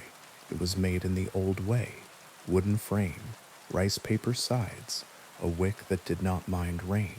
He swung it toward the gap in the breakwater where the old foundation stones still show under low tide. No gap existed now. The storm had topped the rocks with a single long muscle of water. He stepped forward with the easy confidence of someone who has crossed this way 100 times in a summer that is not this one. "Stop," I yelled, and threw the coil. The line arced, fell short. Another wave lifted the skiff and turned it a fraction. The lantern shifted to match, patient as nurses. A hand appeared at the stern. Another figure, older, shoulders big enough to carry nets and names. He said something to the boy I couldn't hear. The boy shook his head. The older one looked up at the breakwater with eyes that were neither frightened nor angry, just aware, the way you are when you have taken inventory of your luck and found it insufficient. "Take the end," I shouted and threw again, farther into the shape of the wind, praying the rope would decide to be heavy where it needed to be. It landed against the skiff's port side with a slap that sounded like a door closing. The older man caught it in one hand without looking. He didn't tie it. He just held on, like a man is a cleat until he isn't.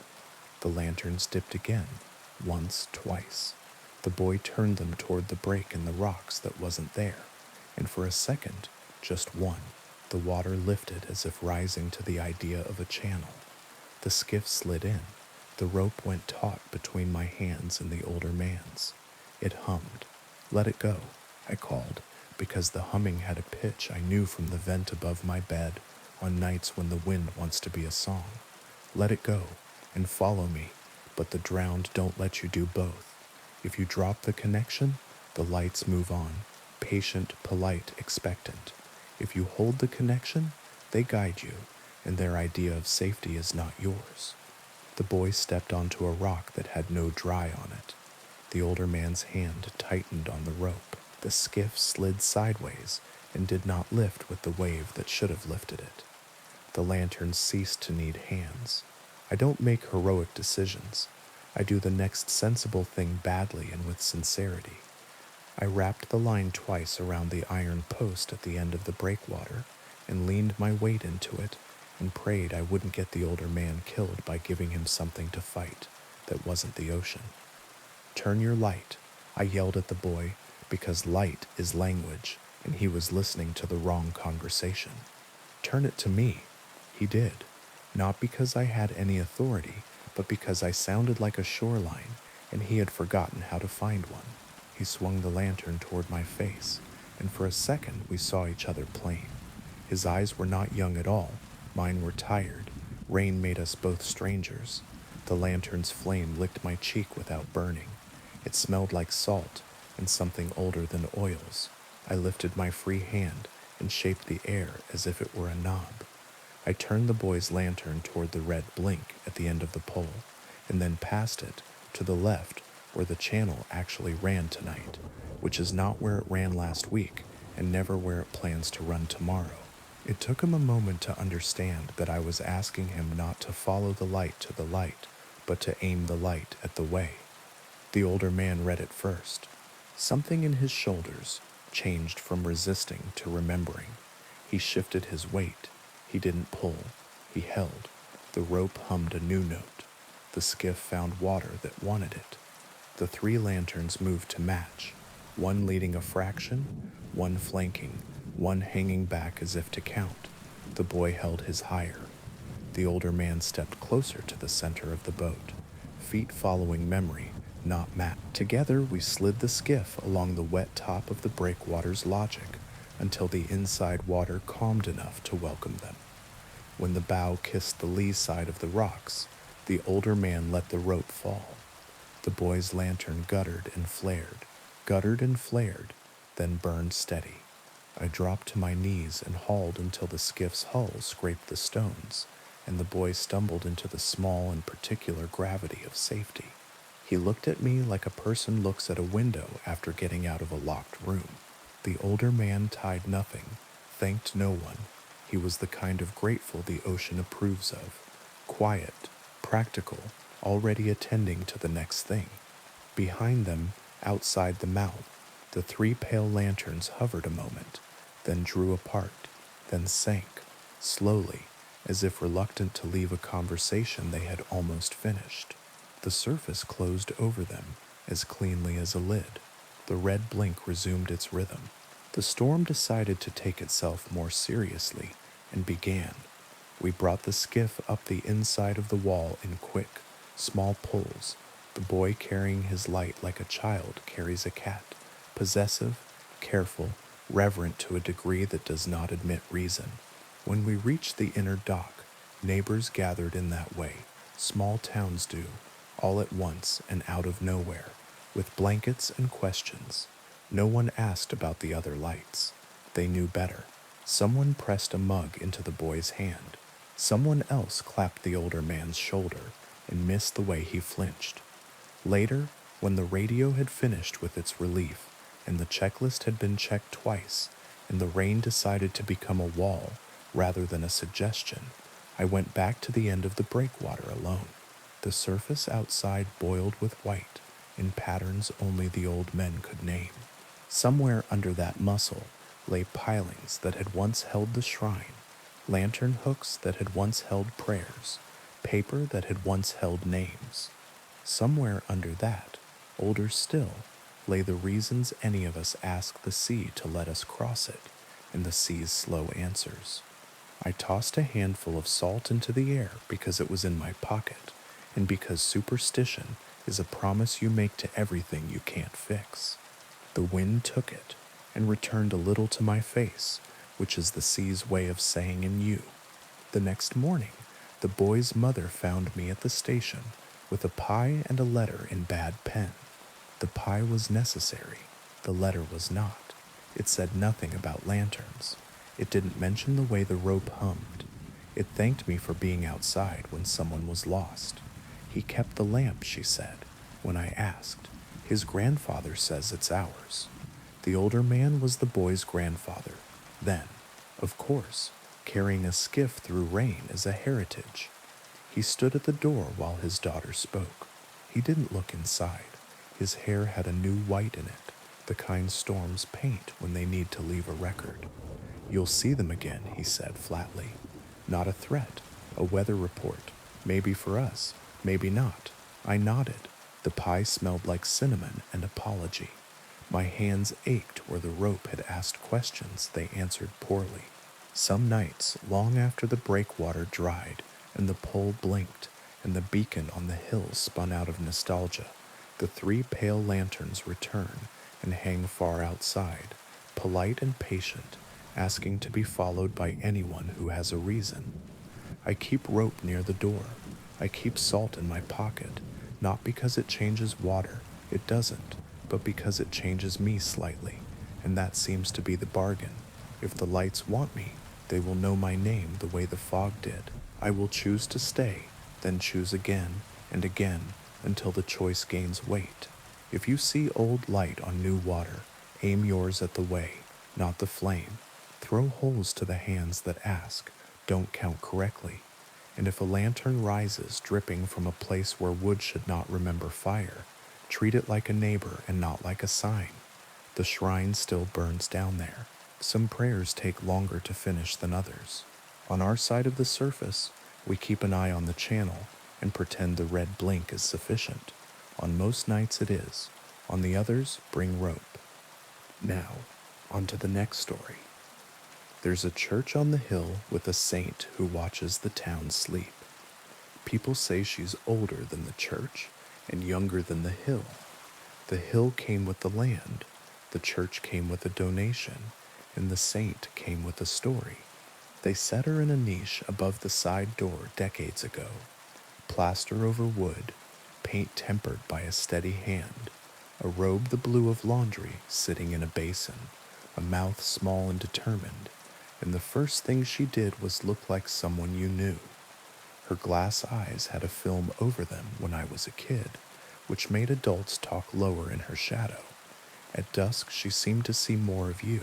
At midnight, If you went close and everyone does once, you could make out what was trapped under the gloss. Tiny irregularities, bubbles like seeds, the old way of making eyes fixed on a single forever gaze. My grandmother kept a key to the sacristy and sometimes brought me along to fill candles on Friday afternoons. It smelled of cold stone, and wax behaved better there. I loved the small hush behind the side door that felt like an apology for the big hush in the nave. One late winter day, the kind of afternoon that looks like it wants to be snow and can't quite, my grandmother kept the door propped while she hauled a box in, and in the exact moment the door was neither open nor shut, I watched the saint blink. Just once, a small correction, like dust had landed and the eye had taken care of it. Gran, I said. Hmm? She was counting votives the way saints count promises, seat of the pants and exact. She blinked. She does, sometimes, my grandmother said, and when I stared, she added gently, "You'll learn not to check on purpose." I tried not to. It's hard for a child not to. Years later, after my grandmother, after time had made the niche need repainting, after the church's roof had forgotten its job and then relearned it, after I had moved away and come back and moved away again, and then came back for good, because towns do that to you. The saint's eyes were clearer. The glass had been cleaned by a restorer the parish had splurged for. The bubble glass was gone. New eyes, the kind that shine. It was only practical, Father Marco said when people complained that the new eyes made them nervous. Condensation gets behind the glaze. Mold. You want the Blessed Virgin with mold in her skull? She's not the Virgin, Mrs. Ansell said. She's Saint Dymphna, or Dorothea, or someone from the list we don't read. She knows our business. She doesn't need shine. Shine or not, she kept watch. The town had more cameras than saints now, but the saints saw the right things. She missed the loud fights and caught the quiet ones. She missed the tourist's photo and caught the 3 seconds after, when the tourist turned his phone away and looked at the hill like the hill had said his name. She missed the day we raised money for a new roof and caught the night a woman came to sit on the steps with a bag she did not open for a long time. I started sitting with the saint myself, the year my father forgot how doors work. I'd walk him after supper because appetite gets tired before legs do. When your mind misfiles your maps, we'd circle the block, go by the church, nod to the side door, check that the heavy key in my pocket existed, and say neutral things about weather and the dog 2 streets over that barks like a trumpet. He didn't like the knife. The big air made him look for exits he couldn't name. But he liked the side door. The saint was at face level if you stood on the last step. She's your height, he said once, and I, who had never liked being told I was short, found that I didn't mind from him, because the way he said it meant close enough to hear you. On a Wednesday that had nothing specific wrong with it, he pulled his hand from mine and reached toward her the way a man reaches to check if the iron is still hot. The saint didn't blink. That would have been too much like another kind of story. She did something smaller. She turned her head a fraction. The glass caught dusk, then didn't. Careful, I said, but I wasn't talking to him. I just wanted to see what color, he said, hungry for words that day. Are they brown or green? Blue, I said, and then realized I was wrong. No, they're the kind that change. He looked up at her the way a child looks at a shelf and decides to climb. She knows, he said, satisfied, and I wished not for the first time that religion were as simple as the sentences we put in our own mouths. That night I woke at 3:12 and heard, no, felt the shift in the house that says a parent's feet have found an inappropriate route. I checked his room, empty. The front door hadn't been locked because he hated the idea of locked anything. I found him on the church steps with his coat misbuttoned and his breath in the air like a small, honest cloud. The saint's eyes shone. The town lay below, lights like coins thrown into a fountain too full. What did she say? I asked, hushing myself, because asking is good and answering breaks something. She asked if I remembered the tune, he said, then laughed, then touched his head, then said, "It's a walk, isn't it?" It is. We walked home very slowly, so the tune would not get ahead of us. After he died, the saint was easier to look at. Grief can make you love statues, because they don't change except when they do. I brought candles to the side door and lit one in the little rack where the safe licks at quarters. I said, "For my father," in a voice that did not ask for a miracle. A miracle is a shortcut, and a house like ours needed a road. She looked past me. Of course she did. Saints look at the thing you didn't bring. I began to see other people standing on the steps with the same hungry look. A woman with a split lip, careful, fresh, holding a phone like it might bite. A man who wore a jacket that said another town and eyes that said this one. A kid with a backpack too light for homework, too heavy for running away. People came and told the saint their secrets without saying anything. That's the correct way to do it. When the rumor went around that the saint had been seen weeping at the side door, proper miracle whispered at markets. I shook my head. We are greedy for tears. The story arrived with details, witnesses, tissues waved like surrender flags, and still I said no. If she wept, it would not be public. It would not make anyone's faith bigger than their town.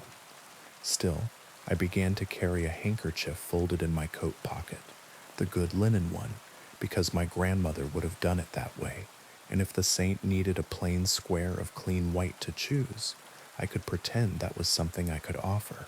One evening after the early Mass, when the light in the nave remembers how to be gold, Father Marco asked if I could help carry boxes to the sacristy. He is older now, ladders, and he don't rhyme. We stood in that small hush where wax behaves and unwrapped a new set of beeswax pillars the bishop had sent because he felt guilt about something distant and expensive. "Do you think she blinks?" Father asked, not looking at me. "I know she does," I said. "I saw her as a child, and once again when my father was halfway out of the world." He nodded. "She's not Dymphna," he said, apropos of nothing except his own wrestling. The diocesan archivist found the original note from the donor. It says St. Lucia.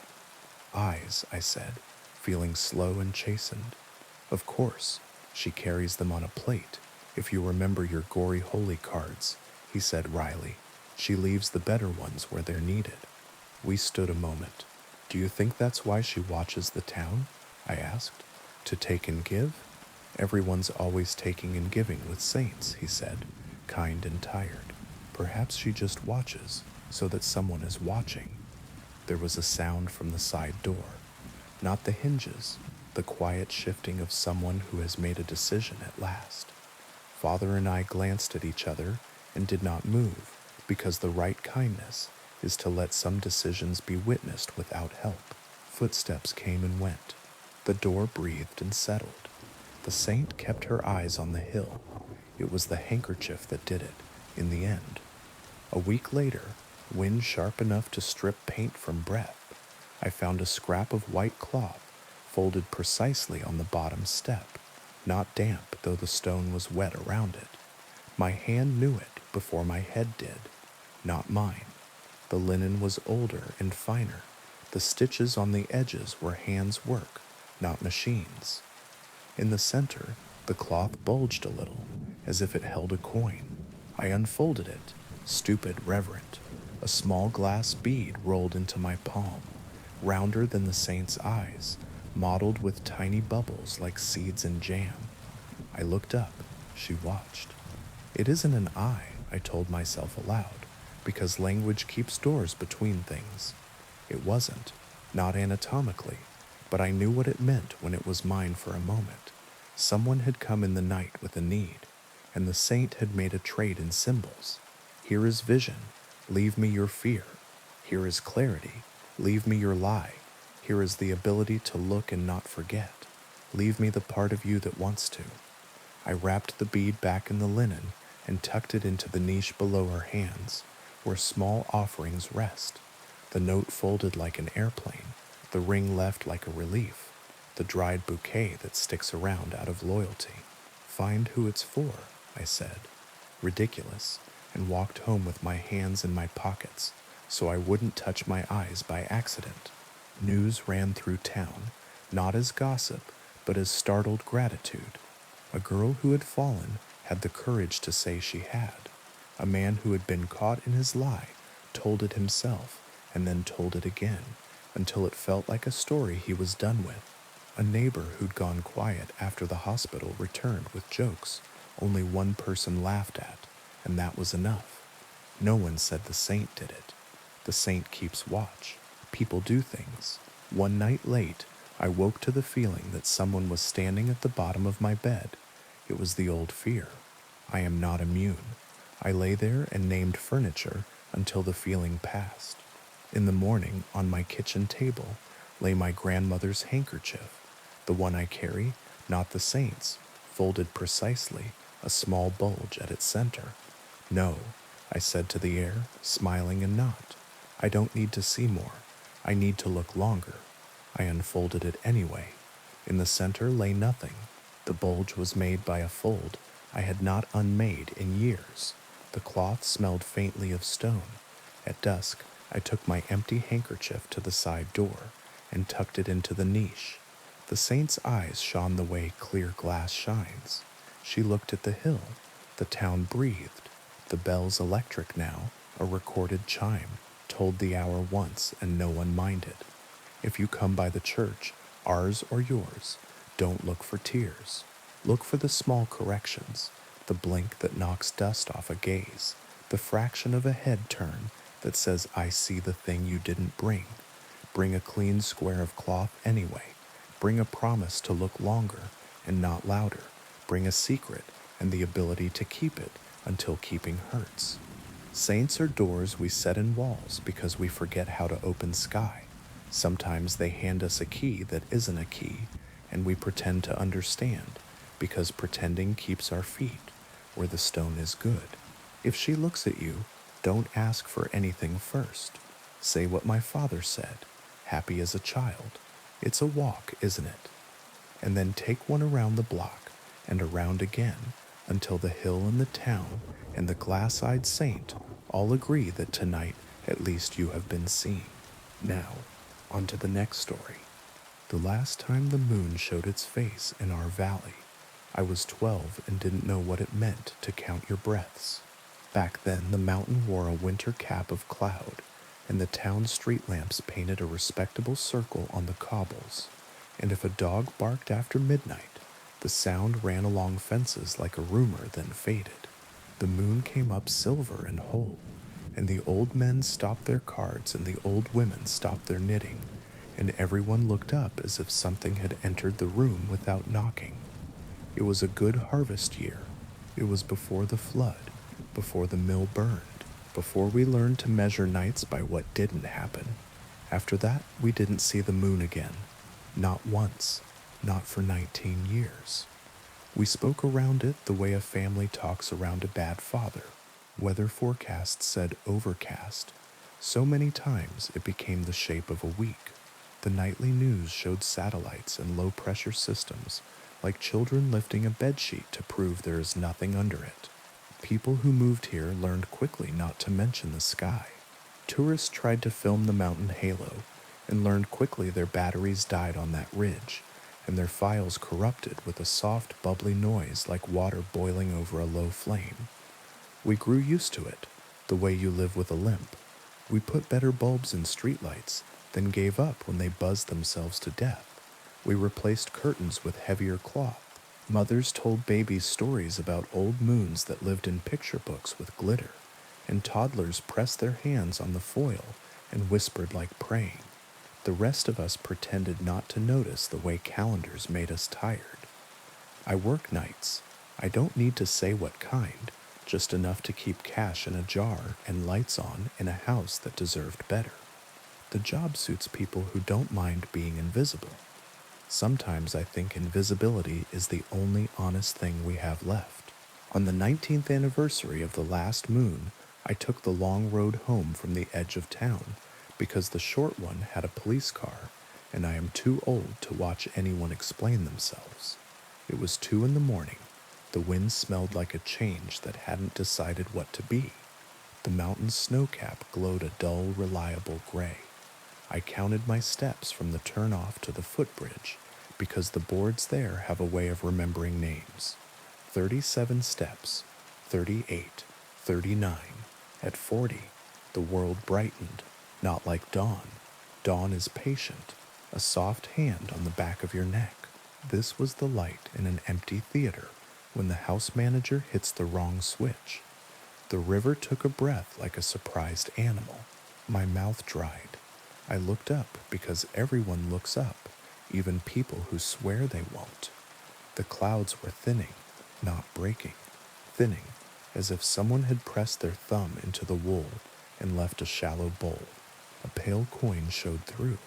It wasn't much, enough to throw shadows where there hadn't been any, enough to make the footbridge planks admit they were wood and not simply floor, enough to make the hair rise on my arms in a way that remembered being 12. Dogs woke across town, not the sharp alert bark, the low note dogs use when they smell a visitor they recognize and don't like to remember. On the far side of the bridge, the old radiosmith's windows filled with light, although he's been dead 3 winters, and his son never learned tubes. Somewhere a set of wind chimes remembered that it was built to sound like glass, not tin. I wanted to go home. I wanted to call my mother, and I wanted to stand in the street like a fool, and I wanted to walk into the river and let it decide. Instead, I did what people do when they are afraid. They are part of a story.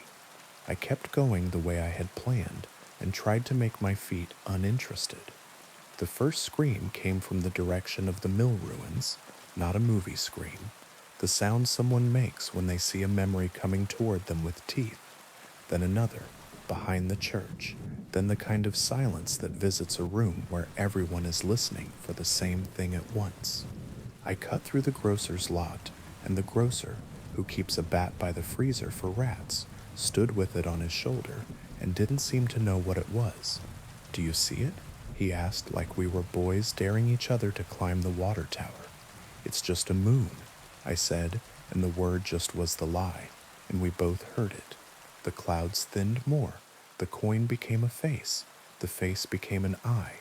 The light sharpened. The street glowed in dull stripes, where gravel decided to be individual stones again. The grocer's bat had a small notch near the handle, and I knew suddenly it came from the night last summer when he missed and hit the shelf and pretended he meant to. This is what moonlight does when it's been gone too long. It tells you the truth about surfaces. We didn't talk about what else it tells. On Ash Lane, a boy named Felix had his first kiss against the lip of the old quarry, and he did not know that the person kissing him had carried a knife there for other reasons. In the cemetery, Mrs. Velez counted names in the row where her husband would have one someday, and the light hit a certain letter, and she put her hand over her mouth as if she had interrupted a conversation. At the bend where the road swings past the basswood, someone I will not name pulled a car into the ditch and stayed there, gripping the wheel as if it could make him smaller. And me? I got home to a house I rent from a woman who believes in cash only and saints who like tea. The moonlight reached the stoop and decided the door needed washing. Inside, the light fell on my kitchen table, and everything I'd done there that shouldn't be seen stood up and said its own name. I shut the curtains. The light was thinner through fabric, but it was the kind of thin that makes you feel dishonest. I turned on the stovetop fan to mix the air and boiled water that didn't need to boil, and stood with my palms on the counter until the sound of the fan matched my breathing. A soft noise came from the back of the house, and I told the old pipes to go to hell, and then I told myself the old pipes had every right to be, just like the rest of us. It wasn't the pipes, it was my neighbor knocking on my back door. She's a nurse and sleeps when she can, and her hair in a moonlit window makes her look like her mother, which is a complicated kindness. She pressed her forehead to the glass and said, without preamble, "They're calling out the names." "Whose?" I asked, though I knew. "Anyone's. Everyone's. This is Rhett's." She gestured at the sky, then at herself, as if she had forgotten which of us was larger. "You can hear it if you stand in the hall where the stairs used to be. They're saying them like the way the priest reads a list when he's irritated with it. Fast but careful.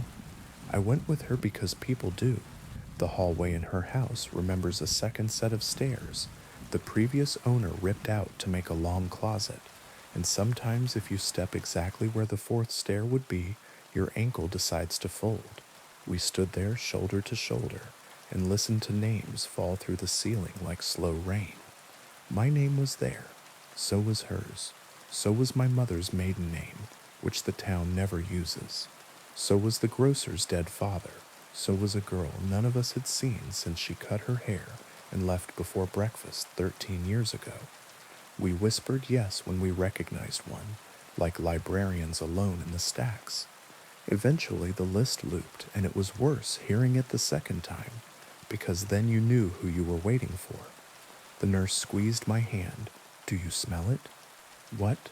Metal?" I did, not like blood, like coins in a new fist. We aren't idiots. We have always known what hides in stories that mention moons and names and lists. It is one thing to know, it is another to live it. There are rules. Every culture that has mouthed this fear has come up with a different apron to put on it, but the body is the same underneath. Do not run. Do not look over your shoulder, but do track with your ears the way a deer tracks wind. If you can, get to iron. If you can't, get to a door frame. The first person you see is not the person you knew. The second one might be. Do not say your name if someone asks. Do not answer a voice that says your name in the tone your mother used when she was tired. If you must cut, cut clean. If you cannot cut, climb. If you cannot climb, curl into yourself and think of water and think of dawn. All of this is good advice. All of it is the kind of advice that deserts you when you need it most. From the street came the sound of someone crossing on four limbs because two didn't seem sufficient. A trash can went over. The lid rolled with comic obedience to physics. A laugh followed, too close to words, not joy, not mockery. Testing. You've heard people make that sound when they've had just enough to drink to think about fighting. The long vowel where they decide. The nurse went to the front room, and I followed. She's the kind of person who stands in doorways and makes a shape the room can use. The moonlight filled the street, not evenly, but in pools where it found spots to gather. In one of those pools, Mr. Kozak from the barber shop crouched with both hands on the ground as if the earth were a new instrument. His ears were wrong. He had never been a beautiful man. The moon was not interested in making him one. His eyes had a distance in them that could be confused for thought if you wanted to be kind. His breath was a careful machine. He smelled the air as if it contained instructions. I whispered his name because I am that kind of fool. He turned his head slowly toward the window and did not see us at first because the moon caught itself in the glass and told lies. Then he saw me. When an animal recognizes you, it does not blink. He did not blink. He moved toward the door, not quickly. The nurse put her hand flat against my chest and pushed me back 2 steps. She lifted a chair and set it under the knob the way people do in movies. The chair slid on polished wood and sighed. Something on the back porch muttered in the voice of her long-dead brother for exactly 3 words, "Let me in," and then went quiet as if embarrassed. She put both hands on the door and said no in a voice she uses for certain family members, and the door remembered being a tree. From up the street someone ran. Running is a rhythm, and rhythms are roads. The not quite Mr. Kozak's head snapped toward the sound, and he moved faster than a man his age, with his bad knee should move. Somewhere a bottle broke, singing itself as it went. Somewhere a woman said God in a tone that could get her into any heaven. We waited. Waiting is the only thing a house requires from you when the night is deciding. The nurse and I sat with our backs to the wall and counted steps when we heard them and counted breaths when we didn't. I thought of dumb things, the route the mailman takes on Thursdays, the price of onions, the way my mother used to tap the table twice when she wanted me to stop but couldn't say it in front of company. Outside, the list of names had stopped. The house creaked as if it were trying to turn in bed without waking its spouse. The moon climbed, and the light became the aggressive white of a bathroom bulb in a cheap motel. I heard the river change its mind about what direction was down. The mountain murmured in its sleep like a plumber on his back under a sink. A hand tapped politely on the glass behind us. I didn't jump. You only jump the first 10 times in a life. I turned my head very slowly and found my own face looking back at me from the window pane, ghosted by lamplight. For a second, dumb animal hope rose. Someone else, the old stories, a warning. Then my reflection breathed in time with me, and I hated it the way you hate someone who looks too much like a stranger when you catch them in the mirror at 2 in the morning. The nurse's phone buzzed in her pocket. She didn't check it. We both knew the battery would show 1%, no matter what it had been a minute ago, and any text we saw would be either a decade late or a few hours early. The first time the moon came back, someone answered a ringing landline and spoke to his mother 2 years dead. He said it was a recording, but couldn't find it again after the night passed. The second time, Ms. O'Hara opened her email and watched new messages sort themselves by age, like a deck of cards with names she had forgotten she'd lost. The third time, a radio station started carrying a baseball game from the year we still had a team. You learn what to pick up and what to let ring. When the howl came, it came from behind the grocer's. It wasn't a wolf's, it was a voice stripped of words. The sound of a person at the exact age where rage is a coat that fits. Men who hadn't stood since the plant closed, stood. Women who hadn't put their hair up since the last wedding, put their hair up. Old people bowed their heads. Children who'd been born in the dark turned their faces to the light, as if something had reached through skin and tugged. The nurse said very softly, "If you have to do it, you do it clean." "I know," I said, and discovered that I did. We didn't go out. Other people did. It is hard to write the night because it wrote us. I saw figures cross the street fast enough to leave a second figure behind them, made of light. I saw a shadow detach from a fence and decide it had been wrong about the fence, then return to it with relief. I saw 2 shapes grapple in the alley like a tangled conversation and then step apart, and one of them wiped his mouth with the back of his hand, and the other smoothed her dress, and they both walked away, and in the morning neither would remember whose house they came from. I slept sitting up, head against the wall, neck at an angle that would punish me all week. I woke to quiet that pretended to be ordinary. The light had softened.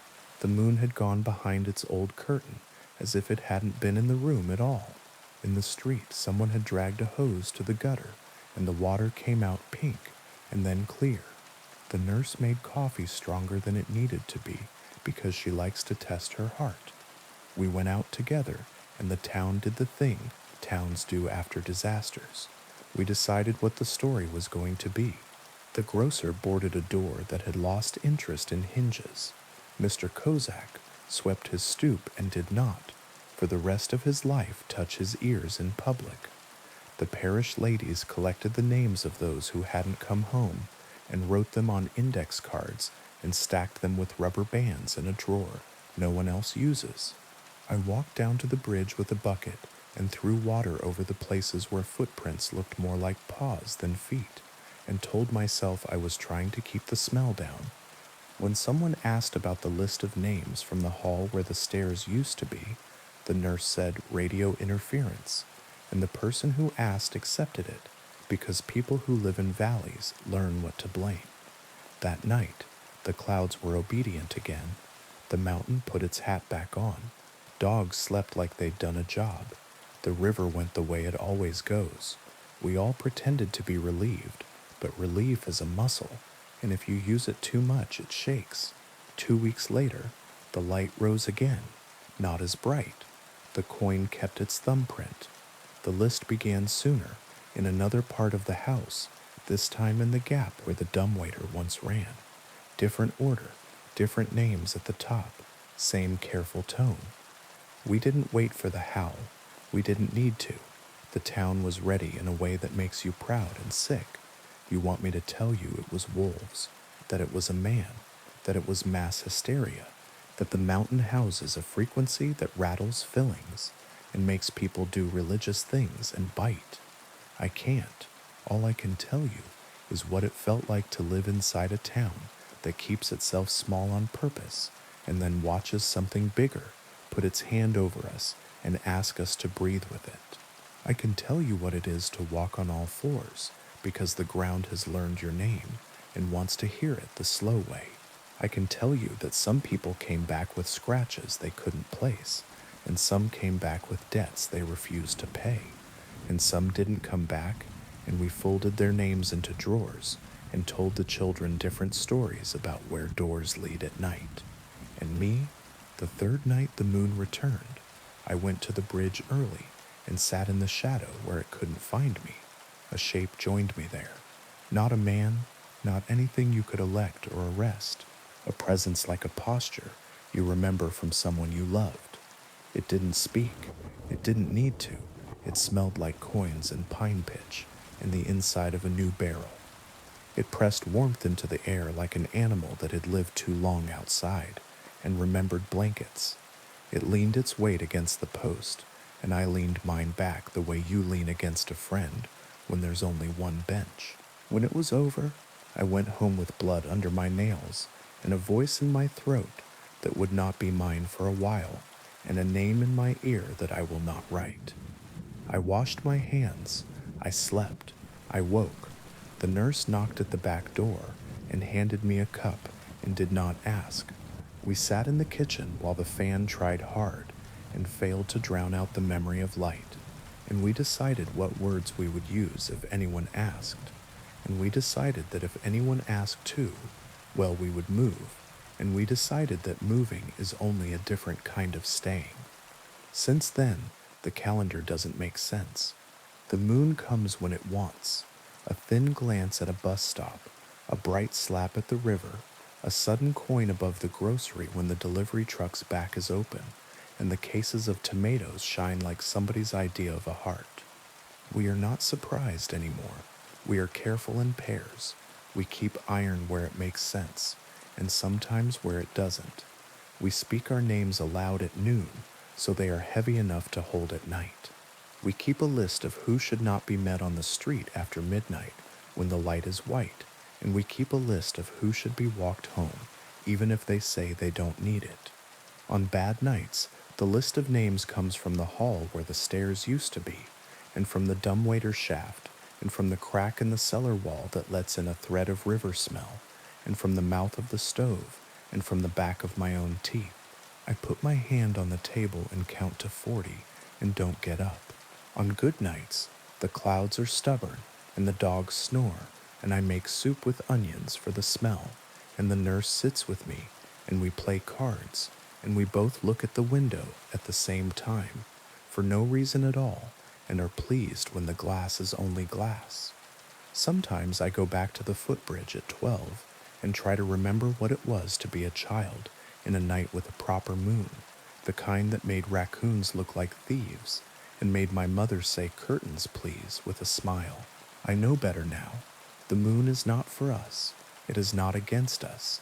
It is a door that opens when it wants, and we, foolish animals, step through because stepping is what we do. There are teeth on both sides. There is also the kind of kindness that doesn't say its name. If you ever come through our valley and ask about the sky, we will shrug and say weather. If you stay a night and hear your name from the hall where the stairs used to be, don't answer. If you must look, look down. If you must run, run like you're late for something ordinary. Milk, bread, the first 10 minutes of a movie. And if the light finds you and puts its hand on the back of your neck and says, breathe, do it. Breathe. Count to 40. Put your palm on a table and tell it you are here and you plan to stay. And the table, which was a tree once and knows about light, will steady you until the coin goes back in its cloud pocket and the world pretends to sleep. We will be here in the morning, buying onions, nodding at the nurse, making small talk. We will not mention the ears. We will set a bowl outside our doors, just in case. We will do all the things people do in towns that last, stand in doorways, walk each other home, cut clean when we have to, learn not to answer to the wrong tone of our own names. And when the moon decides it has been gone long enough again, we will look up, because we cannot help it, because it's what the body does when someone enters a room without knocking. We will not be ready. We will be as ready as anyone can be. We will hold the door frames and fold our tongues over our teeth and wait for the list to begin. Thank you for listening. If this story kept you company tonight, consider liking the video and subscribing for more myths, legends, and gentle hauntings. Sleep well, and may the trails you choose lead you safely home.